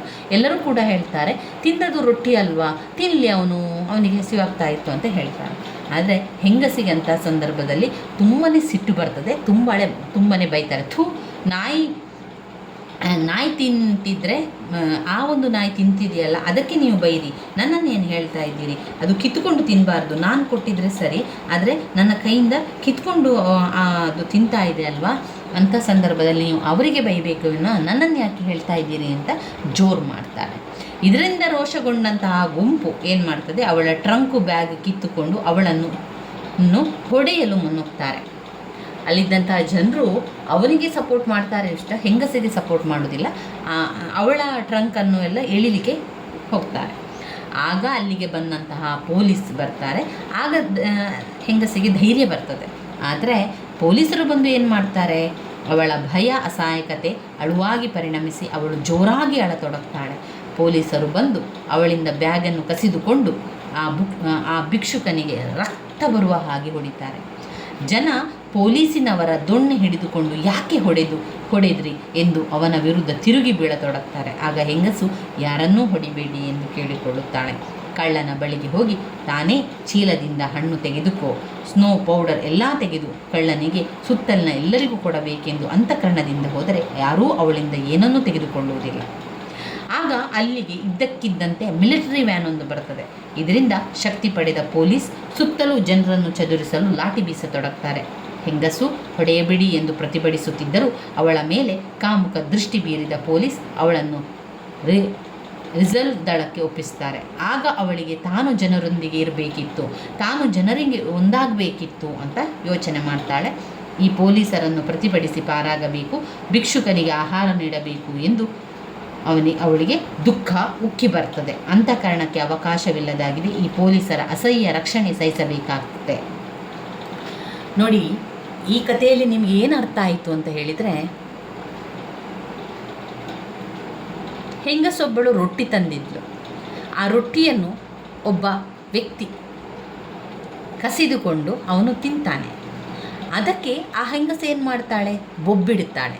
ಕಳ್ಳ ನನ್ನ ರೊಟ್ಟಿಯನ್ನು ತೆಗೆದುಕೊಂಡ ಅಂತ ಬೊಬ್ಬೆ ಹಾಕ್ತಾಳೆ. ಅಲ್ಲಿದ್ದ ಜನರೆಲ್ಲರೂ ಕೂಡ ಅವನ ಸಪೋರ್ಟಾಗಿ ಮಾತನಾಡ್ತಾರೆ, ಅವನ ಪರವಾಗಿ ಮಾತನಾಡ್ತಾರೆ. ತಿಂದದ್ದು ರೊಟ್ಟಿ ತಾನೇ, ಇರಲಿ ಬಿಡು ತಿನ್ನಲಿ ಅಂತ ಹೇಳುವಂಥದ್ದು. ಆದರೆ ಯಾರೂ ಕೂಡ ಹೆಂಗಸನ ಕಷ್ಟವನ್ನು ಅರ್ಥ ಮಾಡಿಕೊಳ್ಳಿಲ್ಲ. ಅವಳು 4 ಮೈಲಿ ನಡೆದೇ ಬಂದಿದ್ದಳು. ಹಾಗೆ ಅವಳು ಊರಿಗೆ ಹೋಗಬೇಕಿತ್ತು, ತುಂಬ ಹಸಿವಿನಿಂದಿದ್ದಳು. ರೊಟ್ಟಿ ತಿನ್ನಬೇಕು ಎನ್ನುವಷ್ಟರಲ್ಲಿ ಭಿಕ್ಷುಕ ಕಸಿದುಕೊಂಡಿದ್ದ. ಆದರೆ ಎಲ್ಲರೂ ಕೂಡ ಆ ಭಿಕ್ಷುಕನ ಪರವಾಗಿಯೇ ಮಾತನಾಡ್ತಾರೆ. ಹಾಗೆಯೇ ಜನರನ್ನೆಲ್ಲ ಅವಳು ಬೈದಾಗ ಅಲ್ಲಿರುವ ಜನರು ಗುಂಪು ಕಟ್ಟಿ ಅವಳ ಬ್ಯಾಗನ್ನು, ಅವಳ ಟ್ರಂಕನ್ನು ಎಳೆದು ಬಿಡ್ತಾರೆ. ಅಂತಹ ಸಂದರ್ಭದಲ್ಲಿ ಅಲ್ಲಿಗೆ ಪೊಲೀಸ್ ಪಡೆ ಬರ್ತದೆ. ಪೊಲೀಸ್ ಪಡೆ ಏನೋ ನನಗೆ ಸಹಾಯ ಮಾಡುವರು ಅಂತ ಅಂದುಕೊಂಡಿದ್ದಂತಹ ಮಹಿಳೆ ಜೋರಾಗಿ ಅಳತೊಡಗ್ತಾಳೆ. ದುಃಖ ಬರ್ತದೆ ಅವಳಿಗೆ. ಪೊಲೀಸರು ಬಂದು ಕೇಳಿದಾಗ ಈ ರೀತಿಯಾಗಿದೆ, ಕಿತ್ತುಕೊಂಡು ತಿಂತಾ ಇದ್ದ ಅಂತ ಹೇಳ್ತಾರೆ. ಆಗ ಪೊಲೀಸರು ಏನು ಮಾಡ್ತಾರೆ, ಅವಳ ಬ್ಯಾಗನ್ನೆಲ್ಲ ಅವರು ಪಡೆದುಕೊಂಡು ಆ ಭಿಕ್ಷುಕನಿಗೆ ರಕ್ತ ಬರುವ ಹಾಗೆ ಹೊಡಿತಾರೆ. ನಂತರ ಜನರೆಲ್ಲರೂ ಪೊಲೀಸರನ್ನು ತಡೆಯಲು ಮುಂದಾಗ್ತಾರೆ. ಕೊನೆಗೆ ಆ ಮಹಿಳೆ ಹೇಳ್ತಾಳೆ, ಇಲ್ಲ ಅವಳಿಗೆ ಹೊಡಿಬೇಡಿ ಅಂತ ಕೇಳ್ತಾರೆ. ಆದರೆ ಪೊಲೀಸರು ಆ ಮಹಿಳೆಯ ಮೇಲೆ ಕಾಮುಕ ಕಣ್ಣನ್ನಿರಿಸಿಕೊಂಡು ಅವಳನ್ನು ವಶಪಡಿಸಿಕೊಂಡು ಅವಳನ್ನು ಕರೆದುಕೊಂಡು ಹೋಗಲಿಕ್ಕೆ ಪ್ರಯತ್ನಿಸ್ತಾರೆ. ಅಂತಹ ಸಂದರ್ಭದಲ್ಲಿ ಮಿಲಿಟರಿ ಪಡೆ ಬರ್ತದೆ. ಆಗ ಪೊಲೀಸರಿಗೆ ಮತ್ತಷ್ಟು ಬಲ ಬರ್ತದೆ. ಅವರು ಎಲ್ಲರಿಗೂ ಅಲ್ಲಿರುವಂತಹ ಜನರಿಗೆಲ್ಲ ಹೊಡೆದು ಬಿಡ್ತಾರೆ. ನಂತರ ಈ ಮಹಿಳೆಯನ್ನು ಅವರ ಕಸ್ಟಡಿಗೆ ಕರೆದುಕೊಂಡು ಹೋಗುವಂಥದ್ದು. ಅವಳು ಏನೂ ತಪ್ಪು ಮಾಡದಿದ್ದರೂ ಕೂಡ ಅವಳನ್ನು ಕಸ್ಟಡಿಗೆ ಕರೆದುಕೊಂಡು ಹೋಗ್ತಾರೆ. ಆಗ ಅವಳಿಗೆ ಅನಿಸ್ತದೆ, ಇಲ್ಲ ನಾನು ತಪ್ಪು ಮಾಡಿದ್ದೆ, ಆ ಭಿಕ್ಷುಕನು ತಿನ್ನುವುದಂತಂದು ತಿಂದು ಬಿಡಲಿ, ನಾನೆಲ್ಲವನ್ನೂ ಕೊಡಬೇಕಿತ್ತು, ಜನರೊಂದಿಗೆ ನಾನು ಸೇರಬೇಕಿತ್ತು. ಈ ಒಂದು ಪೊಲೀಸರ ರಕ್ಷಣೆ, ಅಸಹ್ಯಕರವಾದಂತಹ ರಕ್ಷಣೆ, ಕಾಮುಕ ದೃಷ್ಟಿಯಿಂದ ಮಾಡಿದಂತಹ ಒಂದು ಸಹಾಯವನ್ನು ನಾನು ನಂಬಬಾರದಿತ್ತು ಎನ್ನುವಂತಹ ಒಂದು ಯೋಚನೆ ಅವಳಿಗೆ ಬರುವಂಥದ್ದನ್ನು ಕಾಣ್ಬೋದು. ಪಿ. ಲಂಕೇಶ್ ಅವರು ಬರೆದಿರುವಂಥ ಈ ಒಂದು ರೊಟ್ಟಿ ಕಥೆಯು ಹಸಿವಿನ ಸಮಸ್ಯೆಯ ಸುತ್ತ ಹೆಣೆದಿರುವ ಒಂದು ಕಾಲ್ಪನಿಕ ಸೃಷ್ಟಿ. ಹಸಿವೆಯೊಂದಿಗೆ ಶೋಷಣೆ ಎಂಬುದು ಸಮಾಜದಲ್ಲಿ ಹಲವು ಸ್ತರದಲ್ಲಿ ನಡೆಯುತ್ತದೆ ಎಂಬುದನ್ನು ಇದು ಸಾಂಕೇತಿಕವಾಗಿ ಸೂಚಿಸುತ್ತದೆ. ಒಟ್ಟಿನಲ್ಲಿ ಶೋಷಣೆ, ಅಸಮಾನತೆ, ದಾರಿದ್ರ್ಯ ಎಂಬುದು ವಿಷಚಕ್ರದಂತೆ ಆವರಿಸಬಹುದಾದ ವ್ಯವಸ್ಥೆಯನ್ನು ನಮಗೆ ಇಲ್ಲಿ ಕಾಣುತ್ತದೆ. ಮಾರಿಕೊಂಡವರು, ಇನ್ನು ಬರುವಂತಹ ಕತೆ ಮಾರಿಕೊಂಡವರು. ದೇವನೂರು ಮಹದೇವನವರು ಬರೆದಿರುವಂತಹ ಮಾರಿಕೊಂಡವರು ಕಥೆಯಲ್ಲಿ ಯಾವ ವಿಚಾರ ಬರ್ತದೆ ಅಂತ ನೋಡಿಕೊಳ್ಳುವ. ಮಾರಿಕೊಂಡವರು ಕಥೆಯಲ್ಲಿ ಬದುಕನ್ನು ಅರಸಿ ಹುಟ್ಟಿ ಬೆಳೆದ ಊರನ್ನೇ ಬಿಟ್ಟು ನಿರ್ಗತಿಕರಾಗಿ ಹೊರಟಂತಹ ದಂಪತಿಗಳ ಸಂಸಾರದ ಚಿತ್ರಣವನ್ನು ಕಾಣಬಹುದು. ನಿರಾಶ್ರಿತರು ಹಾಗೂ ಅಸಹಾಯಕರು ಆಗಿದ್ದ ಈ ದಂಪತಿಗಳಿಗೆ ಆಶ್ರಯ ನೀಡುವ ಗೌಡರು ಮತ್ತು ಎಲ್ಲ ದುಷ್ಟ ವ್ಯಸನಗಳ ದಾಸನಾದ ಗೌಡರ ಮಗನಿಂದಾಗುವ ಶೋಷಣೆಯನ್ನು ಚಿತ್ರಿಸುವುದರ ಮೂಲಕ ಬಡವರ ಕೋಪ ದವಡೆಗೆ ಮೂಲ ಎಂಬಂತೆ ಬದುಕಿನ ಅನಿವಾರ್ಯತೆ ಮತ್ತು ಅಸಹಾಯಕತೆಯಿಂದಾಗಿ ಎಲ್ಲವನ್ನೂ ತಿಳಿದರೂ ತಿಳಿಯದವರ ಹಾಗೆ ಬಾಳುವ ತಳವರ್ಗದ ಸಾಮಾಜಿಕ ಬದುಕಿನ ಭಾಗವನ್ನು ಈ ಒಂದು ಕತೆ ನಮಗೆ ತಿಳಿಸಿಕೊಡ್ತದೆ. ಇಲ್ಲಿ ಬಂದಿರುವಂಥ ಪದಗಳ ಅರ್ಥ: ಪಳ್ಳಿ ಹಳ್ಳಿ, ಮೂಡಣ ಪೂರ್ವ ದಿಕ್ಕು, ಹೈದ ಹುಡುಗ, ನೆರಕೆ ಬಿದಿರಿನ ಗೋಡೆ, ಕೊತ್ತಿ ಬೆಕ್ಕು, ಚಲ್ಲಣ ಪಾಯ್ಜಾಮ, ಕಳ್ಳ ಕರುಳು, ಕಳ್ಳ ಅಂದರೆ ಕರುಳು, ನೆಪ ಅಂದರೆ ನೆನಪು, ಕೊತ್ತಿ ಅಂದರೆ ಬೆಕ್ಕು, ಹೈದ ಅಂದರೆ ಹುಡುಗ, ಮೂಡಣ ಅಂದರೆ ಪೂರ್ವ ದಿಕ್ಕು, ಪಳ್ಳಿ ಅಂದರೆ ಹಳ್ಳಿ.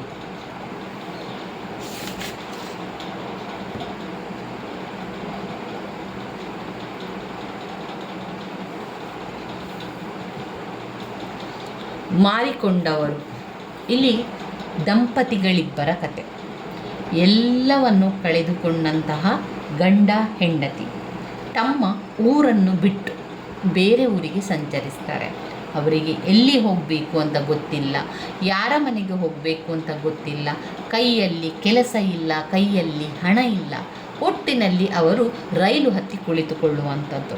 ಈ ರೈಲು ಹತ್ತಿ ಕುಳಿತುಕೊಳ್ಳುವಂತಹ ಸಂದರ್ಭದಲ್ಲಿ ರೈಲಿನಲ್ಲಿ ಒಬ್ಬ ಗೌಡರು ಸಿಗ್ತಾರೆ.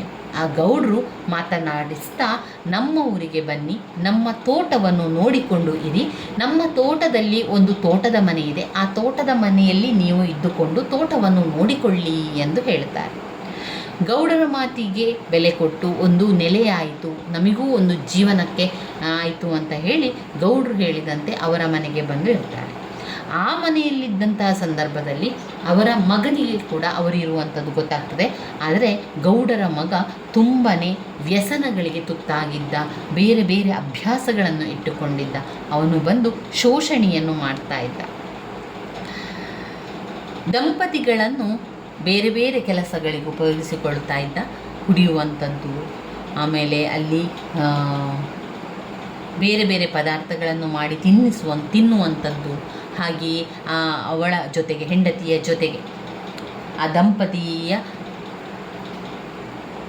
ದಂಪತಿಯನ್ನು ಶೋಷಣೆ ಮಾಡುವಂಥದ್ದು, ಈ ರೀತಿಯಾಗೆಲ್ಲ ಮಾಡ್ತಾ ಇದ್ದ. ಆದರೆ ಅವರಿಗೆ ಆ ದಂಪತಿಗಳಿಗೆ ತುಂಬಾ ಸಿಟ್ಟಿರ್ತಿದ್ರು ಕೂಡ ಬಡವರ ಕೋಪ ದವಡೆಗೆ ಮೂಲ ಎನ್ನುವಂತೆ ಯಾವುದನ್ನು ಹೇಳಿಕೊಳ್ಳದೆ ಇರುವಂಥದ್ದನ್ನು ಕಾಣ್ಬೋದು.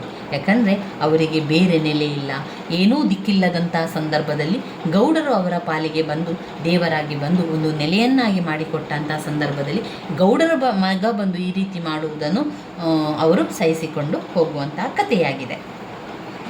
ದೇವನೂರು ಮಹಾದೇವರ ಸಮಗ್ರ ಕಥೆಗಳು ಮತ್ತು ಕಾದಂಬರಿಗಳ ಕೇಂದ್ರ ಬಿಂದು ಎಂದರೆ ದಲಿತರ ಸಾಂಸ್ಕೃತಿಕ ಬದುಕು. ಮೈಸೂರು ಜಿಲ್ಲೆ ನಂಜನಗೂಡು ತಾಲೂಕಿನ ದ್ಯಾವನೂರು, ಕವಲಂದೆ ಆಸುಪಾಸಿನಲ್ಲಿ ರೂಪುಗೊಂಡ ದಲಿತರ ಕಡುಬಡತನದ ಬದುಕು, ಅವರ ಒಡಲಿನ ಆಳದ ಹಸಿವಿನ ಸಂತಾಪ, ಸಂಘರ್ಷ, ದಲಿತರಿಗೂ ಊರಿನ ಮೇಲ್ವರ್ಗದವರಿಗೂ ನಡೆಯುವ ಸಾಮಾಜಿಕ ಸಂಘರ್ಷ, ಬದುಕುವುದಕ್ಕಾಗಿಯೇ ಅವರು ನಡೆಸುವ ನೈತಿಕತೆಯನ್ನು ಮೀರಿದ ಹೋರಾಟಗಳು, ಜಾಣತನಗಳು, ಕಸುಬುಗಳು, ಇಂತಹ ಬವಣೆ ಸಂತಾಪಗಳ ಒಳಗೆ ಅರಳುವ ಪ್ರೀತಿ, ಪ್ರೇಮ, ಕಾಮ, ನಾನಾ ಮುಖಗಳನ್ನು ಅವರ ಕತೆ ಕಾದಂಬರಿಗಳು ಚಿತ್ರಿಸುತ್ತದೆ. ಇಂತಹ ಬಡತನದ ಬವಣೆಯ ಉರಿಯ ನಡುವೆಯೂ ಎಲ್ಲೂ ಸಿಟ್ಟು, ಅಬ್ಬರ, ರೋಷ, ದ್ವೇಷ, ಕ್ರಾಂತಿಯ ಕಿಡಿಗಳು ದೇವನೂರು ಮಹಾದೇವರ ಬರವಣಿಗೆಯಲ್ಲಿ ಇಲ್ಲವೇ ಇಲ್ಲ ಎಂಬುದು ಅವರ ಬರವಣಿಗೆಯ ಹಿಂದಿನ ಸ್ವಾರಸ್ಯಕರ ಅಂಶ. ಹಸಿವಿನ ಸಂತಾಪದಲ್ಲಿ, ನೋವಿನ ಬವಣೆಯಲ್ಲಿ ಈ ಜನತೆ ಸಿಟ್ಟು, ರೋಷ, ದ್ವೇಷಗಳನ್ನೆಲ್ಲ ಕರಗಿಸಿ ಬದುಕುವ ಜಾಣತನದ ಕಲೆಗಾಗಿಯೇ ಮಾರ್ಪಡಿಸಿರುವುದನ್ನು ಇವರ ಕೃತಿಗಳು ಚಿತ್ರಿಸುತ್ತದೆ. ಇಂತಹ ಪ್ರತಿಭಟನೆಯ ಎಲ್ಲ ದಾರಿಗಳನ್ನು ಸಮಾಜ ಅದರ ಪಾಲಿಗೆ ಶಾಶ್ವತವಾಗಿ ಮೆಚ್ಚಿರುತ್ತದೆ.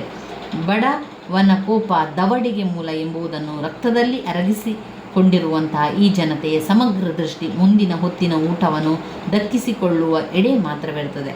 ಇಂತಹ ಕರುಣಾಜನಕ ಬದುಕನ್ನು ಚಿತ್ರಿಸುವ ಸಂದರ್ಭದಲ್ಲಿಯೂ ಮಹಾದೇವರು ಎಲ್ಲೂ ಭಾವೋದ್ವೇಗಕ್ಕೆ ಎಡೆಕೊಡದೆ ಇಂತಹ ಬಡತನದ ಬವಣೆಯ ನಡುವೆಯೂ ಜನತೆ ಯಾವ ಒಳದಾರಿಯನ್ನು ಹಿಡಿದು ಬದುಕುತ್ತಾರೆ ನೋಡಿ. ಇಂತಹ ಸ್ವತಃ ತಾವು ವಿಸ್ಮಯ ಪಡುತ್ತಾ ಓದುಗರನ್ನು ವಿಸ್ಮಯದ ಲೋಕಗಳಿಗೆ ಕೊಂಡೊಯ್ಯುತ್ತಾರೆ. ಅವರ ಕುಸುಮ ಬಾಲೆ ಕಾದಂಬರಿಯಲ್ಲಿ ಅಮಾಸ ಎಂಬ ಯುವಕ ಹಳ್ಳಿಯಲ್ಲಿ ಹೆಂಗಸರು ಋತುಮತಿಯಾದ ಸಂದರ್ಭದಲ್ಲಿ ಬಿಚ್ಚಿಟ್ಟ ಸೀರೆಗಳನ್ನು ಕದ್ದು ಬದುಕುತ್ತಾನೆ.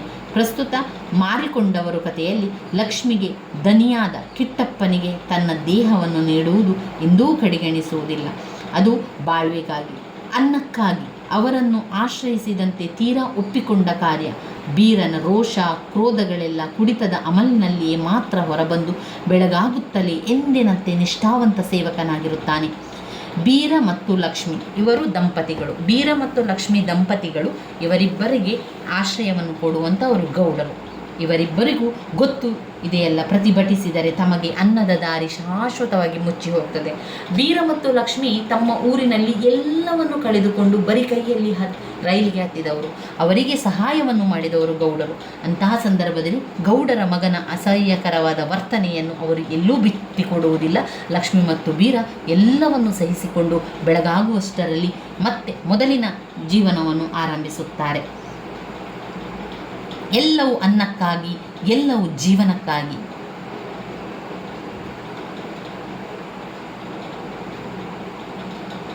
ರೋಷ ಪ್ರತಿಭಟನೆಯ ಕಿಚ್ಚನ್ನು ಮಾರಿಕೊಂಡಿರುತ್ತಾರೆ. ಆದರೆ ದೇವನೂರು ಮಹಾದೇವರು ಕಥೆಗಳಾಗಲಿ ಕಾದಂಬರಿಗಳಾಗಲಿ ದಲಿತರ ಬದುಕಿನ ಇಂತಹ ಒಂದು ಮುಖವನ್ನು ಮಾತ್ರ ಚಿತ್ರಿಸುತ್ತಾ ನಿಂತಿದ್ದರೆ ಅವರ ಕೃತಿಗಳಿಗೆ ಕನ್ನಡ ಸಾಹಿತ್ಯ ಲೋಕದಲ್ಲಿ ಈ ಮಟ್ಟದ ಮಹತ್ವ ದೊರೆಯುತ್ತಿರಲಿಲ್ಲ. ಅವರ ಕೃತಿಗಳು ಬದುಕಿನ ಸಮಗ್ರ ಮುಖಗಳನ್ನು ಒಳಗೊಳ್ಳುವಂತೆ ರೂಪಿತವಾಗಿರುತ್ತದೆ. ಬದುಕು ಎಂದೂ ಉಳ್ಳವರಿಗೊಂದು ಇಲ್ಲವದವರಿಗೊಂದು ಎಂಬ ನೀತಿ ಅನ್ವಯಿಸುವುದಿಲ್ಲ. ಅಂತಹ ನೀತಿ ಅನ್ವಯಿಸುವವರು ಅಲ್ಪ ಮಾನವರು ಮಾತ್ರ. ಬದುಕಿನಲ್ಲಿ ನೋವು, ನಲಿವು, ದುಃಖ, ಹತಾಶೆ, ಸೋಲು, ಗೆಲುವು ಮೇಲ್ವರ್ಗದವರಿಗೂ ಉಂಟು, ಬಡ ಜನತೆಗೂ ಉಂಟು, ಕೋಟ್ಯಾಧಿಪತಿಗಳಿಗೂ ಕೂಡ ನಾಳೆಯ ಅಭದ್ರತೆಯಲ್ಲಿ ನರಳುತ್ತಾರೆ. ಅತ್ಯಂತ ಆಳದಲ್ಲಿ ತನ್ನನ್ನು ತಾನೇ ಮಾರಿಕೊಳ್ಳದೆ ಬೇರೆಯವರನ್ನು ಕೊಳ್ಳಲಾಗುವುದಿಲ್ಲ. ಹಳ್ಳಿಯ ಗೌಡನಾಗಲಿ ಕಾರ್ಖಾನೆಯ ಮಾಲೀಕನಾಗಲಿ ದುಡಿಯುವ ಆಳನ್ನೇ ಸಂಪೂರ್ಣ ಅವಲಂಬಿಸಿ ಬದುಕಬೇಕು. ಅಂತೆಯೇ ಮಾರಿಕೊಂಡವರು ಕಥೆಯಲ್ಲಿ ಬೀರ ಮತ್ತು ಲಕ್ಷ್ಮಿಯರ ದಣಿಯರಾದ ಗೌಡರಾಗಲಿ ಕಿಟ್ಟಪ್ಪನಾಗಲಿ ಸುಖೀಗಳೇನಲ್ಲ. ಕಿಟ್ಟಪ್ಪ ಹೆಣ್ಣು, ಕುಡಿತ, ಮಾಂಸಗಳೆಂಬ ವ್ಯಸನಗಳಿಗೆ ತನ್ನನ್ನೇ ಮಾರಿಕೊಂಡವನು. ತನ್ನ ಅಳಿಯ ಅಟ್ಟಿಯಾದ ಗುಡಿಸಲಿನಲ್ಲಿಯೇ ಎಷ್ಟೋ ರಾತ್ರಿಗಳನ್ನು ಅವನು ಕಳೆಯುತ್ತಾನೆ. ಓದಲೆಂದು ಪಟ್ಟಣದ ಮೆಟ್ಟಿಲು ಹತ್ತಿ ಅಲ್ಲಿ ಕಟ್ಟಿಕೊಂಡ ಗೆಳತಿಯ ಹಿಂದೆ ಸುತ್ತಿ ತನ್ನ ವಿದ್ಯಾಭ್ಯಾಸವನ್ನು ಹಾಳು ಮಾಡಿಕೊಂಡಿದ್ದಾನೆ. ತನ್ನ ತಂದೆಯ ಮಾತಿಗೂ ಬೆಲೆ ಕೊಡದವನಾಗಿದ್ದಾನೆ. ಭವಿಷ್ಯದ ಚಿಂತೆ ಮರೆತವನಾಗಿದ್ದಾನೆ. ವ್ಯಸನಗಳ ದಾಸನಾಗಿದ್ದಾನೆ.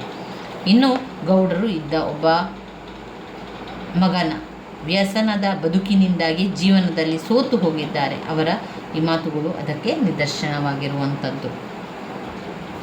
ಈಗೀಗಂತೂ ಗೌಡರು ಕಿಟ್ಟಪ್ಪ ಏನು ಮಾಡಿದರೂ ಕೇಳುವುದೇ ಇಲ್ಲ. ನಾ ಸಾಯೋವರ್ಗಾದರೂ ಸುಮ್ಗಿರು ಬಡ್ಡಿ ಮಗ್ನೆ ಅಂದು ಹೇಳೋಲ್ಲ. ಇನ್ನೂ ನಾನೇನು ಮಾಡಲಿ, ಮನೆ ಮಾರಿದ್ರೂ ಚಿಂತಿಲ್ಲ, ಎಂದೋ ಹಾಳಾಯಿತು. ಈ ಕದೀಮ ಬೊಡ್ಡೆದ್ನ ಪಳ್ಳಿಗೆ ಕಳಿಸಿದ್ದೆ ನೇಗಿಲು ಹಿಡಿಸಬೇಕಿತ್ತು. ಶಾಲೆಗೆ ಇವನನ್ನು ಕಳಿಸಬಾರ್ದಿತ್ತು. ಶಾಲೆಗೆ ಹೋಗಿ ಅಲ್ಲಿ ಲವ್ ಅಂತ ಹೇಳಿ ಹುಡುಗಿಯ ಹಿಂದೆ ಹೋಗಿ ಎಲ್ಲವನ್ನು ಕಟ್ಟು ಒಟ್ಟಿನಲ್ಲಿ ಕಲಿಕೆ ಕೂಡ ಇಲ್ಲದೆ ಹಾಗೆ ಬಂದಿರುವಂತಹದ್ದನ್ನು ಅವರು ತುಂಬಾ ದುಃಖಪಡ್ತಾಯಿದ್ರು. ಹೀಗೆ ಜೀವನದಲ್ಲಿ ಮಾರಿಕೊಂಡವರು ಬೀರ ಮತ್ತು ಲಕ್ಷ್ಮಿಯರು ಮಾತ್ರವಲ್ಲ, ಗೌಡರು ಮತ್ತು ಕಿಟ್ಟಪ್ಪರು ಕೂಡ ಮಾರಿಕೊಂಡವರೇ ಆಗಿರುತ್ತಾರೆ. ಕಿಟ್ಟಪ್ಪ ಹೆಣ್ಣಿನ ಹುಚ್ಚಿಗೆ ತನ್ನನ್ನು ತಾನೇ ಮಾರಿಕೊಂಡವರು. ಗೌಡರು ಇದ್ದ ಒಬ್ಬ ಮಗನನ್ನು ದಾರಿಗೆ ತರಲಾಗದೆ ಸೂತು ಹೋದವರಾಗಿರುತ್ತಾರೆ. ಹೀಗೆ ದಲಿತ ಬದುಕನ್ನೇ ಕೇಂದ್ರ ಬಿಂದುವಾಗಿ ಚಿತ್ರಿಸುವಾಗ ಮಹಾದೇವರು ಒಂದು ಸಮಗ್ರ ಬದುಕಿನ ಪ್ರತಿಬಿಂಬವನ್ನು ಶಕ್ತವಾಗಿ ಕಟ್ಟಿಕೊಳ್ಳಬಲ್ಲದವರಾಗಿರುವುದರಿಂದ ಅವರ ಕೃತಿಗಳು ಸಾಹಿತ್ಯ ಲೋಕದಲ್ಲಿ ಮಹತ್ವಪೂರ್ಣವಾಗಿಸುತ್ತದೆ. ದೇವನೂರು ಮಹಾದೇವರ ಬರವಣಿಗೆಯ ಹಿಂದಿರುವ ಮತ್ತೊಂದು ಮಹತ್ವಪೂರ್ಣ ಅಂಶ ಅಂತ ಹೇಳಿದರೆ ಅವರ ಬರವಣಿಗೆಯಲ್ಲಿ ಜೀವ ತಾಳುವ ದಲಿತ ಬದುಕಿನ ಚಿತ್ರಣದಲ್ಲಿ ಕಂಡುಬರುತ್ತದೆ. ಜೀವಂತಿಗೆ, ಗೆಲುವಿನ ವಾತಾವರಣ, ಅತ್ಯಂತ ಆಪ್ತವೆನಿಸುವ ಭಾಷಾ ಶೈಲಿ, ಎಲ್ಲ ಶಕ್ತಿ ಸಾಮರ್ಥ್ಯಗಳನ್ನು ಸಶಕ್ತವಾಗಿ ಕಂಡುಬರುವುದು ಅವರ ಒಡಲಾಳ್ ಮತ್ತು ಕುಸುಮ ಬಾಲೆ ಎರಡು ಕಾದಂಬರಿಗಳಲ್ಲಾದರೂ ಪ್ರಸ್ತುತ ದ್ಯಾವನೂರು ಕಥಾ ಸಂಕಲನದಲ್ಲಿ ಈ ಶಕ್ತಿಗಳ ಸಣ್ಣ ಎಲೆಗಳನ್ನು ಗುರುತಿಸಬಹುದು. ತನ್ನ ಕಿಟ್ಟಪ್ಪನ ದೈಹಿಕ ಸಂಬಂಧ ಗಂಡನಾದ ಬೀರನಿಗೆ ತಿಳಿದಿರುವುದಿಲ್ಲ ಎಂದು ಲಕ್ಷ್ಮಿ ತಿಳಿದಿರುತ್ತಾಳೆ. ಆದರೆ ಇಂತಹ ಸಂಬಂಧಗಳು ಎಂದೂ ಗುಪ್ತವಾಗಿರುವುದಿಲ್ಲ, ಹೊರ ಜಗತ್ತಿಗೆ ತಿಳಿದಿರುತ್ತದೆ. ಅದನ್ನು ದೇವನೂರು ಮಹಾದೇವರು ಅತ್ಯಂತ ಸಹಜವಾಗಿ ಕಟ್ಟಿಕೊಡುವುದು ಹೀಗೆ: ನೀ ಮಾತನಾಡುವುದಿಲ್ವಾ?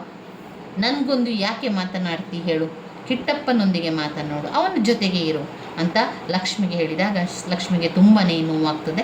ಆದರೆ ಬೆಳಗ್ಗೆ ಎದ್ದು ಎಲ್ಲ ಆದ ನಂತರ ಅವನು ಯಾವುದೇ ರೀತಿ ಏನೂ ತೊಂದರೆ ಆಗಲಿಲ್ಲ ಎನ್ನುವ ರೀತಿಯಲ್ಲಿ ಅವನಿರುವಂಥದ್ದನ್ನು ಕಾಣ್ಬೋದು. ಮೈ ಕೈ ಸಣ್ಣ ನಡುಗಿದವು, ತುಂಬ ಧೈರ್ಯ ಬಂತು. ನೀನು ಯಾವನು ಅನ್ನೋದು ಅಂದು ಕಿವಿ ಮೀರಿ ಗೊಂದು ಕೂತಾಳು. ನಾ ಯಾನ ಅನ್ನೋದು ಅಂತೀಯ ನಮ್ಮ ಕೊತ್ತಿ ಕಣ್ಮುಚ್ಕೊಂಡು ಹಾಲು ಕುಡಿದ್ರೆ ಗೊತ್ತಾಗಲ್ವಾ, ಅಂದರೆ ಬೆಕ್ಕು ಹಾಲು ಕಣ್ಣು ಮುಚ್ಕೊಂಡು ಹಾಲು ಕುಡಿದ್ರೆ ಗೊತ್ತಾಗಲ್ವಾ ಅಂತ ಗಂಡ ಬೈಯುವಂಥದ್ದು. ಇದರಿಂದ ಅವಳು ತುಂಬಾ ಬೇಸರಗೊಂಡಿರ್ತಾಳೆ. ಗಂಡ ಹೆಂಡತಿಯ ನಡುವೆ ಮೂರನೇ ಸಂಬಂಧದ ಪ್ರಸ್ತಾಪ ಒಂದು ಬರುವುದಾದರೆ ಹೇಗೆ ಬರುತ್ತದೆ ಎಂದು ಸಹಜವಾಗಿ ಒಂದು ಚಿತ್ರಣ ಬರುವಂಥದ್ದು. ಬೀರನಂಥ ವ್ಯಕ್ತಿಯೊಬ್ಬ ತನ್ನ ಬದುಕಿನಲ್ಲಿ ಮಾತನಾಡಿದಂಥ ಸಂಭಾಷಣೆ ಓದುಗರಿಗೆ ತೀರಾ ಆಪ್ತವೆನ್ನಿಸಿ ಬೀರ ಲಕ್ಷ್ಮಿಯರು ತಮ್ಮ ಅಕ್ಕಪಕ್ಕ ಇರಬಹುದು ದಲಿತರ ಪಾತ್ರಗಳೇ ಎನಿಸಿ ದಲಿತರ ಬದುಕನ್ನು ನಾವು ಹೊಸ ಕಣ್ಣಿನಿಂದ ಆತ್ಮೀಯತೆಯಿಂದ ನೋಡುವಂತೆ ಓದುಗರನ್ನು ಅಲ್ಲಿ ಪ್ರೇರೇಪಿಸುವಂಥದ್ದು ಕಾಣ್ಬೋದು. ಕಥೆಯ ಆರಂಭ ಮತ್ತು ಅಂತ್ಯ ಕೂಡ ಬೀರನ ಮನಸಾಕ್ಷಿಯ ನೆಲೆಯಲ್ಲಿ ಚಿತ್ರಿತವಾದ ಅತ್ಯಂತ ಆಪ್ತನಾದ ಜೀವಂತವಾದ ಬೆರವಣಿಗೆ ಎನಿಸಿದೆ. ಮಹಾದೇವರ ಬರವಣಿಗೆಯ ಹಿಂದಿರುವ ಶಕ್ತಿ ಇದು. ದಲಿತ ಲೋಕವನ್ನು ಪ್ರತಿಯೊಬ್ಬ ಓದುಗರಿಗೂ ಅತ್ಯಂತ ಆಪ್ತ ಲೋಕ ಎಂದು ಪ್ರೀತಿಸುವಂತೆ ಪ್ರೇರೇಪಿಸುವಂಥದ್ದು. ಇನ್ನು ಬರುವಂತಹ ಒಂದು ನಾಟಕ ಕೃಷ್ಣೇಗೌಡರ ಆನೆ. ಮಾರಿಕೊಂಡವರಾಯಿತು. ಇನ್ನು ಕೊನೆಯದಾದಂಥ ಒಂದು ಸಣ್ಣ ಕತೆ ಕೃಷ್ಣೇಗೌಡರ ಆನೆ. ಇಲ್ಲಿ ಕೃಷ್ಣೇಗೌಡರನ್ನು ಸಾಕಿದಂತಹ ಆನೆಯಿಂದ ಆಗುವಂತಹ ತೊಂದರೆಗಳು ಉಪಚೀತಿಗಳನ್ನು ಇಲ್ಲಿ ಸಂಪೂರ್ಣವಾಗಿ ಹೇಳ್ತಾರೆ. ಕೃಷ್ಣೇಗೌಡರ ಆನೆಯನ್ನು ಬರೆದವರು ಪೂರ್ಣಚಂದ್ರ ತೇಜಸ್ವಿಯವರು. ಇದನ್ನು ಸುಲಭವಾಗಿ ಸರಳವಾಗಿ ತಿಳಿತಾ ಹೋಗುವ. ಇದರಲ್ಲಿ ಕೃಷ್ಣೇಗೌಡರು ಒಂದು ಆನೆಯನ್ನು ಸಾಕ್ತಾರೆ. ಆ ಆನೆ ಏನಾಗಿರ್ತದೆ ಅಂತ ಹೇಳಿದರೆ, ಆ ಆನೆ ತುಂಬ ತೊಂದರೆಗಳನ್ನು ಮಾಡ್ತಾ ಇರ್ತದೆ. ಮತ್ತೆ ಊರಿನ ಜನರು ಆನೆ ತೊಂದರೆ ಮಾಡದಿದ್ದರೂ ಕೂಡ ಕೃಷ್ಣೇಗೌಡರ ಆನೆ ಮಾಡಿದ್ದೇ ಎನ್ನುವಂತಹ ದೂರನ್ನು ಎಲ್ಲರೂ ಕೊಡುವಂಥದ್ದನ್ನು ಕಾಣ್ಬೋದು. ಮತ್ತೆ ಕೊನೆಯದಾಗಿ ಕೃಷ್ಣೇಗೌಡರು ಹೇಳ್ತಾರೆ, ಯಾರಾದರೂ ಸಾಕುವವರಿದ್ದರೆ ಆನೆಯನ್ನು ತೆಗೆದುಕೊಂಡು ಹೋಗಿ, ನನಗೆ ಬೇಡ ಎನ್ನುವಂಥ ಪರಿಸ್ಥಿತಿ ಕೂಡ ಅವನು ಬರ್ತಾನೆ. ಕೃಷ್ಣೇಗೌಡರ ಆನೆ ನಮ್ಮ ಕನ್ನಡ ನಾಡು ಮಾತ್ರವಲ್ಲ, ಭಾರತ ದೇಶದ ಹಳ್ಳಿಗಳಲ್ಲಿ ರೂಪುಗೊಳ್ಳಬಹುದಾದಂತಹ ಸಾಮಾಜಿಕ, ರಾಜಕೀಯ, ಆರ್ಥಿಕ, ಧಾರ್ಮಿಕ ಜೀವನವನ್ನು, ಅಂದರೆ ಸಮಗ್ರವಾಗಿ ಒಂದು ಸಾಂಸ್ಕೃತಿಕ ಸಂದರ್ಭವೊಂದನ್ನು ಕಟ್ಟಿಕೊಳ್ಳುವ ಕಥೆಯಾಗಿದೆ. ನಮ್ಮ ಬದುಕು ಹೇಗೆ ಸರ್ವಾಂಗೀಣ ಅಭಿವೃದ್ಧಿಯತ್ತ ಸಾಗಲಾರದಂತಹ ಕಗ್ಗಂಟಿನ ಕಥೆಯಾಗುತ್ತದೆ ಎಂಬುದನ್ನು ಇಲ್ಲಿ ಕಾಣ್ಬೋದು. ತೇಜಸ್ವಿಯವರ ಬಹುತೇಕ ಕಥೆಗಳು ಹೀಗೆ ಸಮೂಹವೊಂದರ, ನಮ್ಮ ಸುತ್ತಮುತ್ತಣ ಪರಿಸರವೊಂದರನ್ನು ತಿಳಿಸುವಂಥದ್ದಾಗಿರುತ್ತದೆ.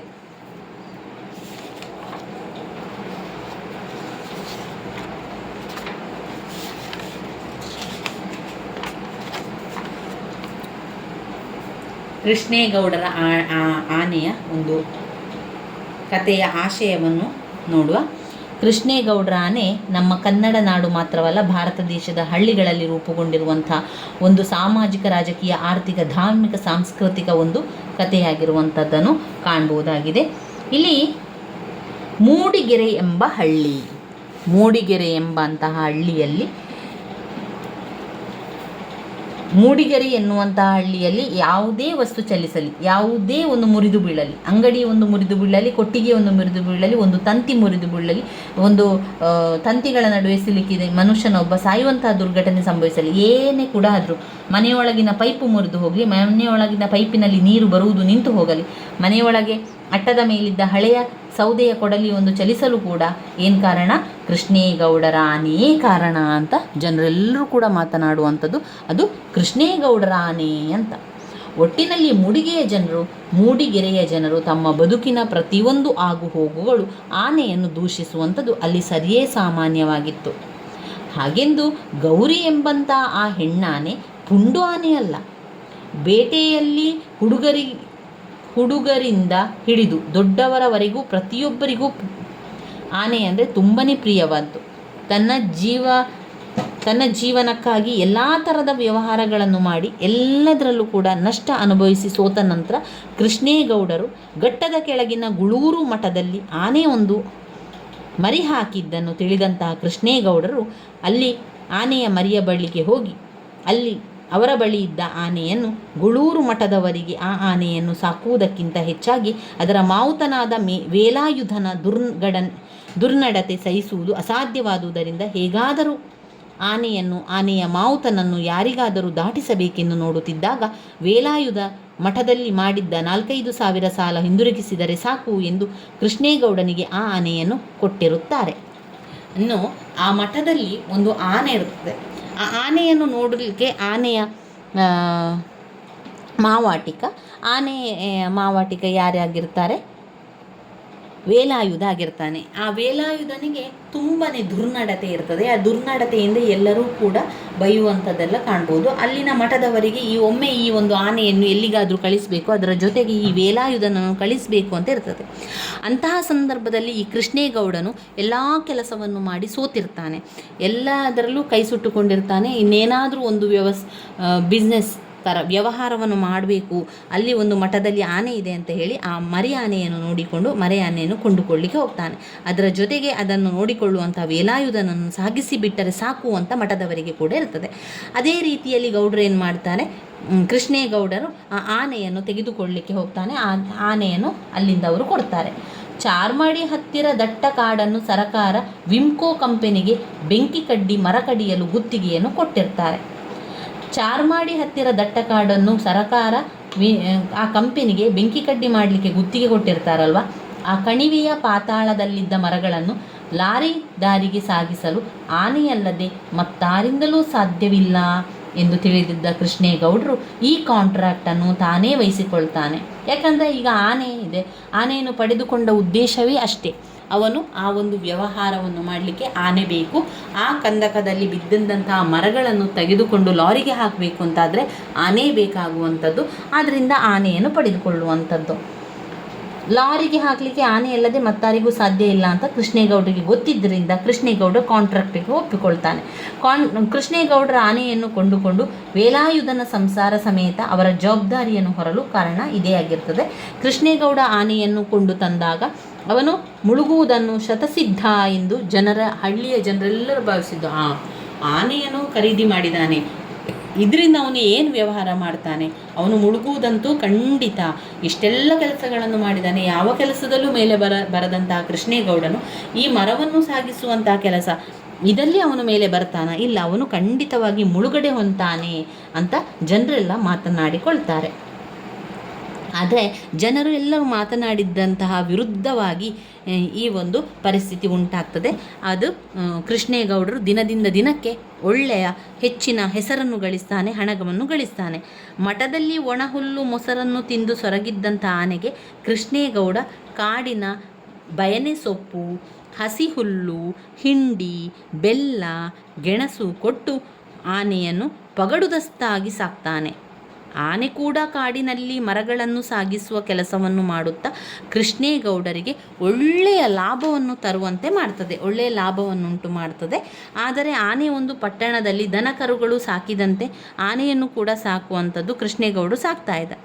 ಇದರಿಂದಾಗಿ ನೇರವಾಗಿ ಯಾರಿಗೂ ತೊಂದರೆಯಾಗದಂತೆ ಅವರು ಜನರಿಗೆ ಆನೆ ಅಲ್ಲಿ ಬಂದು ಅವನ ಕೃಷ್ಣೇಗೌಡರ ಮನೆಯಲ್ಲಿ ಅಂದರೆ ಅಲ್ಲಿ ಕಟ್ಟಿ ಹಾಕುವಂಥದ್ದು. ಅಪರೋಕ್ಷವಾಗಿ ಇದರಿಂದ ಇಡೀ ಹಳ್ಳಿಯ ವಾಸಕ್ಕೆ ತೊಂದರೆ ಉಂಟಾದಾಗ ಜನರೆಲ್ಲರೂ ಕೂಡ ವಿರೋಧವನ್ನು ಮಾಡ್ತಾರೆ. ಪ್ರತಿ ಬೇಸಿಗೆಯಲ್ಲೂ ಈ ಆನೆಯದು ಏನಾದರೂ ಒಂದು ರಾದ್ದಾಂತ ಗ್ಯಾರಂಟಿ. ಅದೇನು ಆನೆಯೇ ಏನಾದರೂ ಕಿತಾಪತಿ ಮಾಡುತ್ತಿತ್ತೋ ಅಥವಾ ಉರಿ ಬಿಸಿಲಿನ ಬೇಗೆ ತಳೆದುಕೊಳ್ಳಲಾಗದೆ ಕಳೆದುಕೊಳ್ತಾ ಇದ್ದ ಜನಗಳ ಅಸಹನೆ ಇದಕ್ಕೆ ಕಾರಣವು ಹೇಳುವಂಥದ್ದು ಕಷ್ಟ. ಕತೆ ಪ್ರಾರಂಭವಾಗುವುದು ಲೈನ್ಮ್ಯಾನ್ ದುಗ್ಗಪ್ಪ ನಿರೂಪಕರಿಂದ. ಕೊಡಲಿ ಕೇಳಲು ಬರುವುದರಿಂದ ಮರವೊಂದರ ಕೊಂಬೆ ವೈರ್ ಮೇಲೆ ಬಿದ್ದಿದ್ದಿರುವುದನ್ನು ಕಾರಣವಾಗಿ ಒಂದು ಇಡೀ ಲೈನ್ ಡೆಡ್ ಆಗಿರುತ್ತದೆ. ಮರದ ಎಲೆ ಕಿತ್ತುಕೊಳ್ಳಲು ಹೋಗಿ ಮರದ ಕೊಂಬೆಯನ್ನು ಎಲೆಕ್ಟ್ರಿಕ್ ಲೈನ್ ಮೇಲೆ ಆನೆ ಕೆಡವಿರುತ್ತದೆ. ಇದಕ್ಕೆ ಸಾಕ್ಷಿಯಾಗಿ ಮರದ ಕೆಳಗೆ ಅದರ ಲದ್ದಿ ಬಿದ್ದಿರುತ್ತದೆ. ಕೃಷ್ಣೇಗೌಡರ ಆನೆ ಇದಕ್ಕೆಲ್ಲ ಕಾರಣ.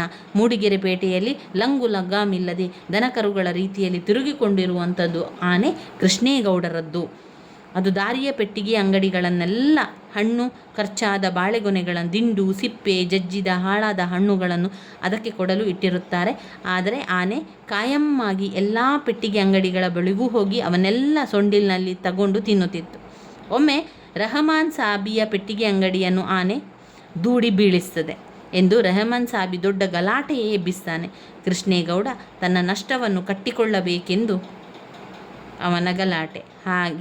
ಆನೆ ಮಾಡಲು ಕಾರಣ ರಹಮಾನ್ ಆನೆಯನ್ನು ಕುರಿತು 2 ಅನ್ನಬಾರದನ್ನು ಅಂದಿರುವುದು ಇದಕ್ಕೆ ಕಾರಣ ಎಂದು ತಿಳಿದ ಮೇಲೆ ಜನರು ರೆಹಮಾನನ್ನೇ ದೂಷಿಸಿ ಚೆದರಿರುತ್ತಾರೆ. ಇದು ಮೊದಲ ಬೇಸಿಗೆಯಲ್ಲಿ ನಡೆದ ರಾದ್ದಾಂತ. ಎರಡನೇ ಬೇಸಿಗೆಯಲ್ಲಿ ಏನಾಗ್ತದೆ, ಒಮ್ಮೆ ನಿರೂಪಕರ ಮನೆಯ ನಳ್ಳಿಯಲ್ಲಿ ಬರುತ್ತಿದ್ದ ನೀರು ನಿಂತು ಹೋಗ್ತದೆ. ಬೆಟ್ಟದ ಜರಿ ಒಂದಕ್ಕೆ ಹಾಕಿಕೊಂಡದ್ದ ಪೈಪಿನಲ್ಲಿ ಕಪ್ಪೆಯೋ ಹಾವೋ ಸೇರಿರಬೇಕು ಎಂದು ನೋಡಲು ಹೋದರೆ ಪೈಪೆಲ್ಲ ಪುಡಿ ಪುಡಿಯಾಗಿ ದೊಡ್ಡ ದೊಡ್ಡ ಹಳ್ಳದಲ್ಲಿ ನಜ್ಜುಗುಜ್ಜಾಗಿ ಹೂತು ಹೋಗಿರ್ತದೆ. ಜನರೆಲ್ಲ ಸೇರಿ ಇದು ಕಾಡು ಆನೆಗಳದೇ ಹಾವಳಿ ಎಂದು ಹೇಳಿದಾಗ ನಿರೂಪಕರಿಗೆ, ಅದುವರೆಗೂ ಕಾಡು ಆನೆಗಳ ಪರಿಚಯವಿಲ್ಲದವರಿಗೆ ಕಾಡು ಆನೆಗಳ ಕಾಟ ಅಂದರೆ ಏನು ಎಂದು ತಿಳಿಯುತ್ತದೆ. ಈ ಕಾಡು ಆನೆಗಳು ಪೇಟೆಗೆ ಬಂದು ಜನರಿಗೆ ಪದೇ ಪದೇ ತೊಂದರೆ ಕೊಡಲು ಕಾರಣ ಕೃಷ್ಣೇಗೌಡ ಸಾಕಿರುವ ಹೆಣ್ಣು ಆನೆ ಬೆದೆಗೆ ಬಂದಿರುವುದು. ಕೃಷ್ಣೇಗೌಡನ ಆನೆ ಇನ್ನೂ ದೊಡ್ಡ ರಾದ್ದಾಂತವೆಂದರೆ, ಒಮ್ಮೆ ಆನೆಯ ಮೇಲೆ ಅಯ್ಯಪ್ಪ ಸ್ವಾಮಿಯ ಫೋಟೋ ಇಟ್ಟು ಮೆರವಣಿಗೆ ಮಾಡುತ್ತಿದ್ದಾಗ ಕೆಳಗೆ ಬಂದಿದ್ದ ವಿದ್ಯುತ್ ಲೈನ್ ಬಂದು ತಾಗಿ ಪಟಾರೆಂದು ಪಟಾಕಿ ಹೊಡೆದಂತೆ ಶಬ್ದವಾಯಿತೆಂದು ಗಾಬರಿಯಾದ ಆನೆ ವೇಲಾಯುಧನ ಮಾತನ್ನೂ ಕೇಳದೆ ಹಿತ್ತಾಳೆ ಆಭರಣಗಳ ಸಮೇತ ಕಾಡಿಗೆ ಓಡಿ ಹೋಯಿತು. ಕಾಡಪ್ಪ ಸೆಟ್ಟರು 7,000 ಬಾಡಿಗೆ ತೆತ್ತು ತಂದಿದ್ದ ಹಿತ್ತಾಳೆ ಆಭರಣಕ್ಕಾಗಿಯಾದರೂ ಅದನ್ನು ಕಾಡಿನಲ್ಲಿ ಹುಡುಕ ಹೋದ ಜನರು ಕೊನೆಗೆ ಸಿಗದೆ ನಿರುಪಾಯವಾಗಿರುತ್ತಾರೆ. ಬೇಸಿಗೆ ಕಳೆದು ಮಳೆಗಾಲ ಆಗಮಿಸುತ್ತಿದ್ದಂತೆ ಜನತೆ ತಮ್ಮ ತಮ್ಮ ಗದ್ದೆ ಕೆಲಸದಲ್ಲಿ ತೊಡಗಿಸಿಕೊಂಡಿದ್ದಾಗ ಹೋದಷ್ಟೇ ತಣ್ಣನೆ ಕೃಷ್ಣೇಗೌಡರ ಲಯದಲ್ಲಿ ಆನೆ ಬಂದು ಪ್ರತ್ಯಕ್ಷವಾಗ್ತದೆ. ಒಂದು ದಿನ ಶಿವೇಗೌಡರ ಸಾಮಿಲಿನಲ್ಲಿ ಕಳ್ಳನಾಟ ಇಳಿಸಲು ರಾತ್ರೋರಾತ್ರಿ ಆನೆ ಕರೆದುಕೊಂಡು ಹೋಗಿರುತ್ತಾರೆ. ಈಚೆಗೆ ಮರ ಕಡಿಯುವುದು, ನಾಟ ಸಾಗಿಸುವುದೆಲ್ಲರ ಬಗ್ಗೆ ಸರಕಾರ ಬಿಗಿ ಬಂದೋಬಸ್ತು ಮಾಡಿದ್ದರಿಂದ ಈ ಎಲ್ಲ ಕೆಲಸಗಳನ್ನು ಅವರು ರಾತ್ರಿಯ ವೇಳೆಗೆ ಮಾಡುತ್ತಿರುತ್ತಾರೆ. ಕೃಷ್ಣೇಗೌಡರ ಆನೆ ಹೆಚ್ಚಿನ ಕೆಲಸ ಮಾಡಿದಾಗಲೆಲ್ಲ ಅದಕ್ಕೆ 2 ಲೀಟರ್ ಶರಾಬನ್ನು ಬಹುಮಾನವಾಗಿ ಕೊಡುತ್ತಿರುತ್ತಾರೆ. ಅದನ್ನು ಆನೆ ಮತ್ತು ಮಾವುತ ಇಬ್ಬರೂ ಕುಡಿದು ಬಿಗಿಯಾಗಿರುತ್ತಾರೆ. ಶರಾಬಿನ ನಿಶಾದಲ್ಲಿ ವೇಲಾಯುಧನಿಗೆ ಲಾರಿಗೂ ನಾಟಗಳಲ್ಲಿ ಹಗ್ಗ ಬಿಗಿದು ಕಟ್ಟಿದ್ದು ಬಿಚ್ಚಬೇಕೆಂದು ಮರೆತು ಹೋಗಿರುತ್ತದೆ. ಲಾರಿಯ ಮೇಲಿದ್ದ ದಿಮ್ಮಿಗಳನ್ನು ತಳ್ಳಿ ಉರುಳಿಸಲು ಆನೆಗೆ ಹೇಳುತ್ತಿದ್ದಂತೆ ಆನೆ ತಳ್ಳಿದ ರಭಸಕ್ಕೆ ಲಾರಿಯೇ ಉರುಳಿ ಲಾರಿಯ ಡ್ರೈವರ್ ಅಸುನೀಗುತ್ತಾನೆ. ಇನ್ನು ಈ ವಿಷಯ ಹೊರಗೆ ಬಂದರೆ ಎಲ್ಲರೂ ಜೈಲು ಕಂಬಿ ಎಣಿಸಬೇಕಾಗುತ್ತದೆ ಎಂದು ಶಿವೇಗೌಡರು ಕೃಷ್ಣೇಗೌಡರು ಇಬ್ಬರೂ ಸೇರಿ ಅದನ್ನು ಮುಚ್ಚಿ ಹಾಕುತ್ತಾರೆ. ಒಮ್ಮೆ ನಿರೂಪಕರಿಗೆ ಪತ್ರವನ್ನು ತಲುಪಿಸಲು ಪೋಸ್ಟ್ ಮ್ಯಾಟರ್ ಜಬ್ದಾರ್ 8 ದಿನವಾದರೂ ಪತ್ರ ತಲುಪಿರುವುದಿಲ್ಲ. ಅವನಿಗೆ ಹುಚ್ಚು ನಾಯಿ ಕಡಿದಿರುತ್ತದೆ. ಲೈನ್ಮ್ಯಾನ್ ದುರ್ಗಪ್ಪ ಮತ್ತು ಜಬ್ದಾರ್ ಸೇರಿಕೊಂಡು ಹುಚ್ಚು ನಾಯಿಗಳ ವಿರುದ್ಧ ಮುನ್ಸಿಪಾಲಿಟಿ ಪ್ರೆಸಿಡೆಂಟ್ಗೆ ಕಂಪ್ಲೇಂಟ್ ಕೊಡಲು ನಿರೂಪಕರನ್ನು ಅಲ್ಲಿ ಪುಸಲಾಯಿಸುತ್ತಾರೆ. ಸಮಸ್ಯೆಯ ಗಂಭೀರತೆಯನ್ನು ಅರಿತು ನಿರೂಪಕರು ಮುನ್ಸಿಪಲ್ ಪ್ರೆಸಿಡೆಂಟ್ ಬಿಳಿಯಗಡ್ಡದ ಖಾನ್ ಸಾಹೇಬರನ್ನು ಭೇಟಿ ಮಾಡಿದಾಗ ತಾವು ಎಷ್ಟೇ ನಾಯಿಗಳನ್ನು ಕೊಂದರೂ ರಾತ್ರೋರಾತ್ರಿ ಧರ್ಮಸ್ಥಳದವರು ಜೈನ ಧರ್ಮೀಯರಾದ ಕಾರಣ ಅವರು ನಾಯಿಗಳನ್ನು ಕೊಲ್ಲದೆ ಇಲ್ಲಿ ತಂದು ಬಿಟ್ಟು ಬಿಡುತ್ತಾರೆ. ತಾವು ಏನೇ ಮಾಡಲು ಹೋದರೂ ಹಿಂದೂ ಮುಸ್ಲಿಂ ಗಲಾಟೆ ಕಾರಣವಾಗುತ್ತದೆ ಎಂದು ಮೊನ್ನೆ ಕೃಷ್ಣೇಗೌಡರ ಆನೆಯನ್ನು ಪೇಟೆಯಲ್ಲಿ ಓಡಾಡಲು ಬಿಡದೆ ನಿರ್ಬಂಧಿಸಿ ಎಂದು ಹೇಳಿದರೆ, ಮುಸ್ಲಿಮರು ರಂಜಾನ್ ದಿನ ನೀವು ಒಂಟೆಯನ್ನು ಪೇಟೆಯಲ್ಲಿ ಓಡಾಡಿಸಬಹುದು, ನಾವು ಓಡಾಡಿಸಬಾರದು ಎಂದು ಪ್ರಶ್ನಿಸಿದರೆಂದು ನಾವು ಎಲ್ಲವನ್ನು ಸರಿದೂಗಿಸಿ ತಮ್ಮ ಟರ್ಮ್ ಪೂರೈಸುವುದೇ ಜವಾಬ್ದಾರಿ ಎಂದು ಬಿಡುತ್ತಾರೆ. ಕೃಷ್ಣೇಗೌಡರ ಆನೆ ಹೀಗೆ ಎಲ್ಲ ವಿಷಯಗಳ ಕೇಂದ್ರವಾಗುತ್ತಲೇ ಹೋಗ್ತದೆ. ಹೀಗೆ ಪ್ರತಿಯೊಂದು ವಿಚಾರದಲ್ಲಿಯೂ ಕೂಡ ಕೃಷ್ಣೇಗೌಡರ ಆನೆ ಕೇಂದ್ರ ಬಿಂದುವಾಗಿ ಹೋಗುವಂಥದ್ದನ್ನು ಈ ಒಂದು ಕಥೆಯಲ್ಲಿ ನಾವು ಕಾಣ್ಬೋದು. ಕೊನೆಯದಾಗಿ ಏನಾಗ್ತದೆ ಅಂದರೆ, ಕೃಷ್ಣೇಗೌಡರು ಸಹ ಆನೆಯನ್ನು ಸಾಕು ಅವರಿಗೆ ತುಂಬಾ ಕಷ್ಟ ಅಂತ ಅನಿಸ್ತಿತ್ತು. ಕೃಷ್ಣೇಗೌಡರ ಆನೆಯ ಕಿರುಕುಳಕ್ಕೆ ಅವನು ಕೂಡ ರೋಸಿ ಹೋದ. ಅವನು ಅದನ್ನು ಕೊಡುತ್ತೇನೆ ಎಂದು ಯಾರು ಕೊಳ್ಳುವವರು ಬರ್ತಾರೆ ಅವರಿಗೆ ನಾನು ಮಾರುತ್ತೇನೆ ಎಂದು ಹೇಳ್ತಾರೆ. ಫಾರೆಸ್ಟ್ ರೇಂಜರ್ ಅದೆಷ್ಟೋ ಪುಂಡು ಆನೆಯಾದರೂ ಅದರ ಮೇಲೆ ಯಾಕೆ ಆ್ಯಕ್ಷನ್ ತಗೊಂಡಿಲ್ಲ, ಅಂಥ ಸಂದರ್ಭ ಬಂದರೆ ಶೂಟ್ ಮಾಡೇ ಬಿಡು ಎಂದು ಫಾರೆಸ್ಟ್ ನಾಗರಾಜನಿಗೆ ಹೇಳ್ತಾರೆ. ತನ್ನ ಆಸೆ ಲಾಯದಿಂದ ಹೊರಗೆ ಹೋಗುವುದಿಲ್ಲ. ಇಂದು ಅದು ಹೊರಗೆ ಬಂದರೆ ಯಾರು ಬೇಕಾದರೂ ಶೂಟ್ ಮಾಡಿ, ಅನಂತರ ನೀವೇ ಅದರ ಹೆಣ ಸಾಗಿಸಿ ಎಂದು ಕೃಷ್ಣೇಗೌಡ ಅದಕ್ಕೆ ಅನುಮತಿಸುತ್ತಾನೆ. ಹೀಗೆ ಆನೆಯನ್ನು ಕೊಲ್ಲುವ ಖುಷಿಯೊಂದಿಗೆ ಸಭೆ ವಿರಮಿಸುತ್ತದೆ. ಇತ್ತ ವೇಲಾಯುಧ ಅವನ ಹೆಂಡತಿ ಆನೆಯ ಕಾರಣಕ್ಕೆ ಜಗಳಾಡಿ, ಇಂದು ಆನೆ ಏನಾದರೂ ಲಾಯದಿಂದ ಹೊರಬಂದರೆ ಅದರ ಕಾಲುಗಳ ಉಗುರುಗಳಿಗೆ 4 ಬಾರಿ ಚುಚ್ಚಿ ಬುದ್ಧಿ ಕಲಿಸುತ್ತೇನೆ ಎಂದು ಬಂದ ವೇಲಾಯುಧ ಕುಡಿದ ಅಮಲಿನಲ್ಲಿ ಲಾಯದಿಂದ ಹೊರಗೆ ಇದ್ದ ಗಂಡಾನೆಯೊಂದರ ಕಾಲ್ತುಳಿತಕ್ಕೆ ಸಿಕ್ಕಿ ಸತ್ತು ಹೋಗ್ತಾನೆ. ಇತ್ತ ಫಾರೆಸ್ಟ್ ಆಫೀಸರ್ ನಾಗರಾಜ್ ಕೃಷ್ಣೇಗೌಡರ ಆನೆಗೆ ಕಾದು ಕುಳಿತು ಹೆಸರುವಾಸಿಯಾದ ಶಿಕಾರಿ ಗುಂಡಿಯಲ್ಲಿ ಕುಳಿತಿರುತ್ತಾನೆ. ಅದು 100 ವರ್ಷಗಳಿಂದ ಕಾಡು ಪ್ರಾಣಿಗಳು ನಡೆದು ಹೋಗಲು ಮಾಡಿಕೊಂಡಿದ್ದ ಗುಂಡಿಯಾಗಿರುತ್ತದೆ.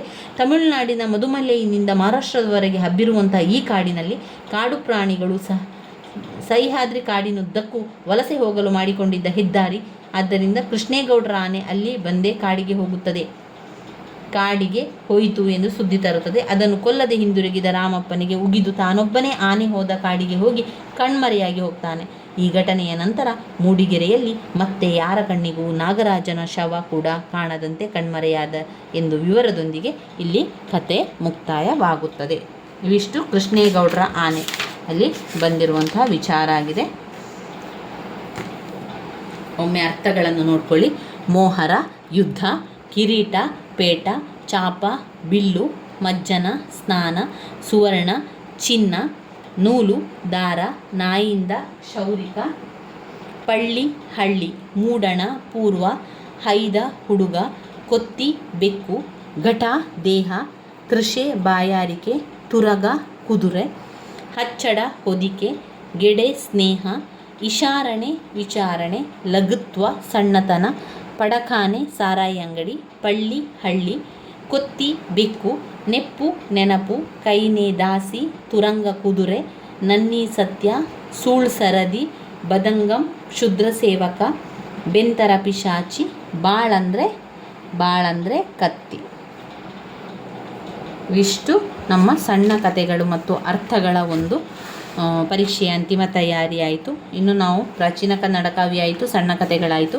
ಮುಂದಿನ ವಿಡಿಯೋದಲ್ಲಿ ಗದ್ಯ ಸಂಪದ ಬಗ್ಗೆ ತಿಳ್ಕೊಳ್ಳುವ, ಹಾಗೆ ವಿಮರ್ಶೆಯನ್ನು ಕೂಡ ತಿಳ್ಕೊಳ್ಳುವ. ಇದೆಲ್ಲ ಕೂಡ ನಿಮಗೆ ಗೊತ್ತಿದ್ದರೆ ಎಲ್ಲವನ್ನು ಕೂಡ ಉತ್ತರ ಬರಲಿಕ್ಕೆ ಸಾಧ್ಯ ಆಗ್ತದೆ ಸ್ನೇಹಿತರೆ. ನನ್ನ ವೀಡಿಯೋಸ್ ಎಲ್ಲ ನಿಮಗೆ ಇಷ್ಟ ಆಗಿದ್ದರೆ ಲೈಕ್ ಕೊಡಿ, ಶೇರ್ ಮಾಡಿ, ಸಬ್ಸ್ಕ್ರೈಬ್ ಮಾಡಲಿಕ್ಕೆ ಮರಿಬೇಡಿ. ಧನ್ಯವಾದಗಳು.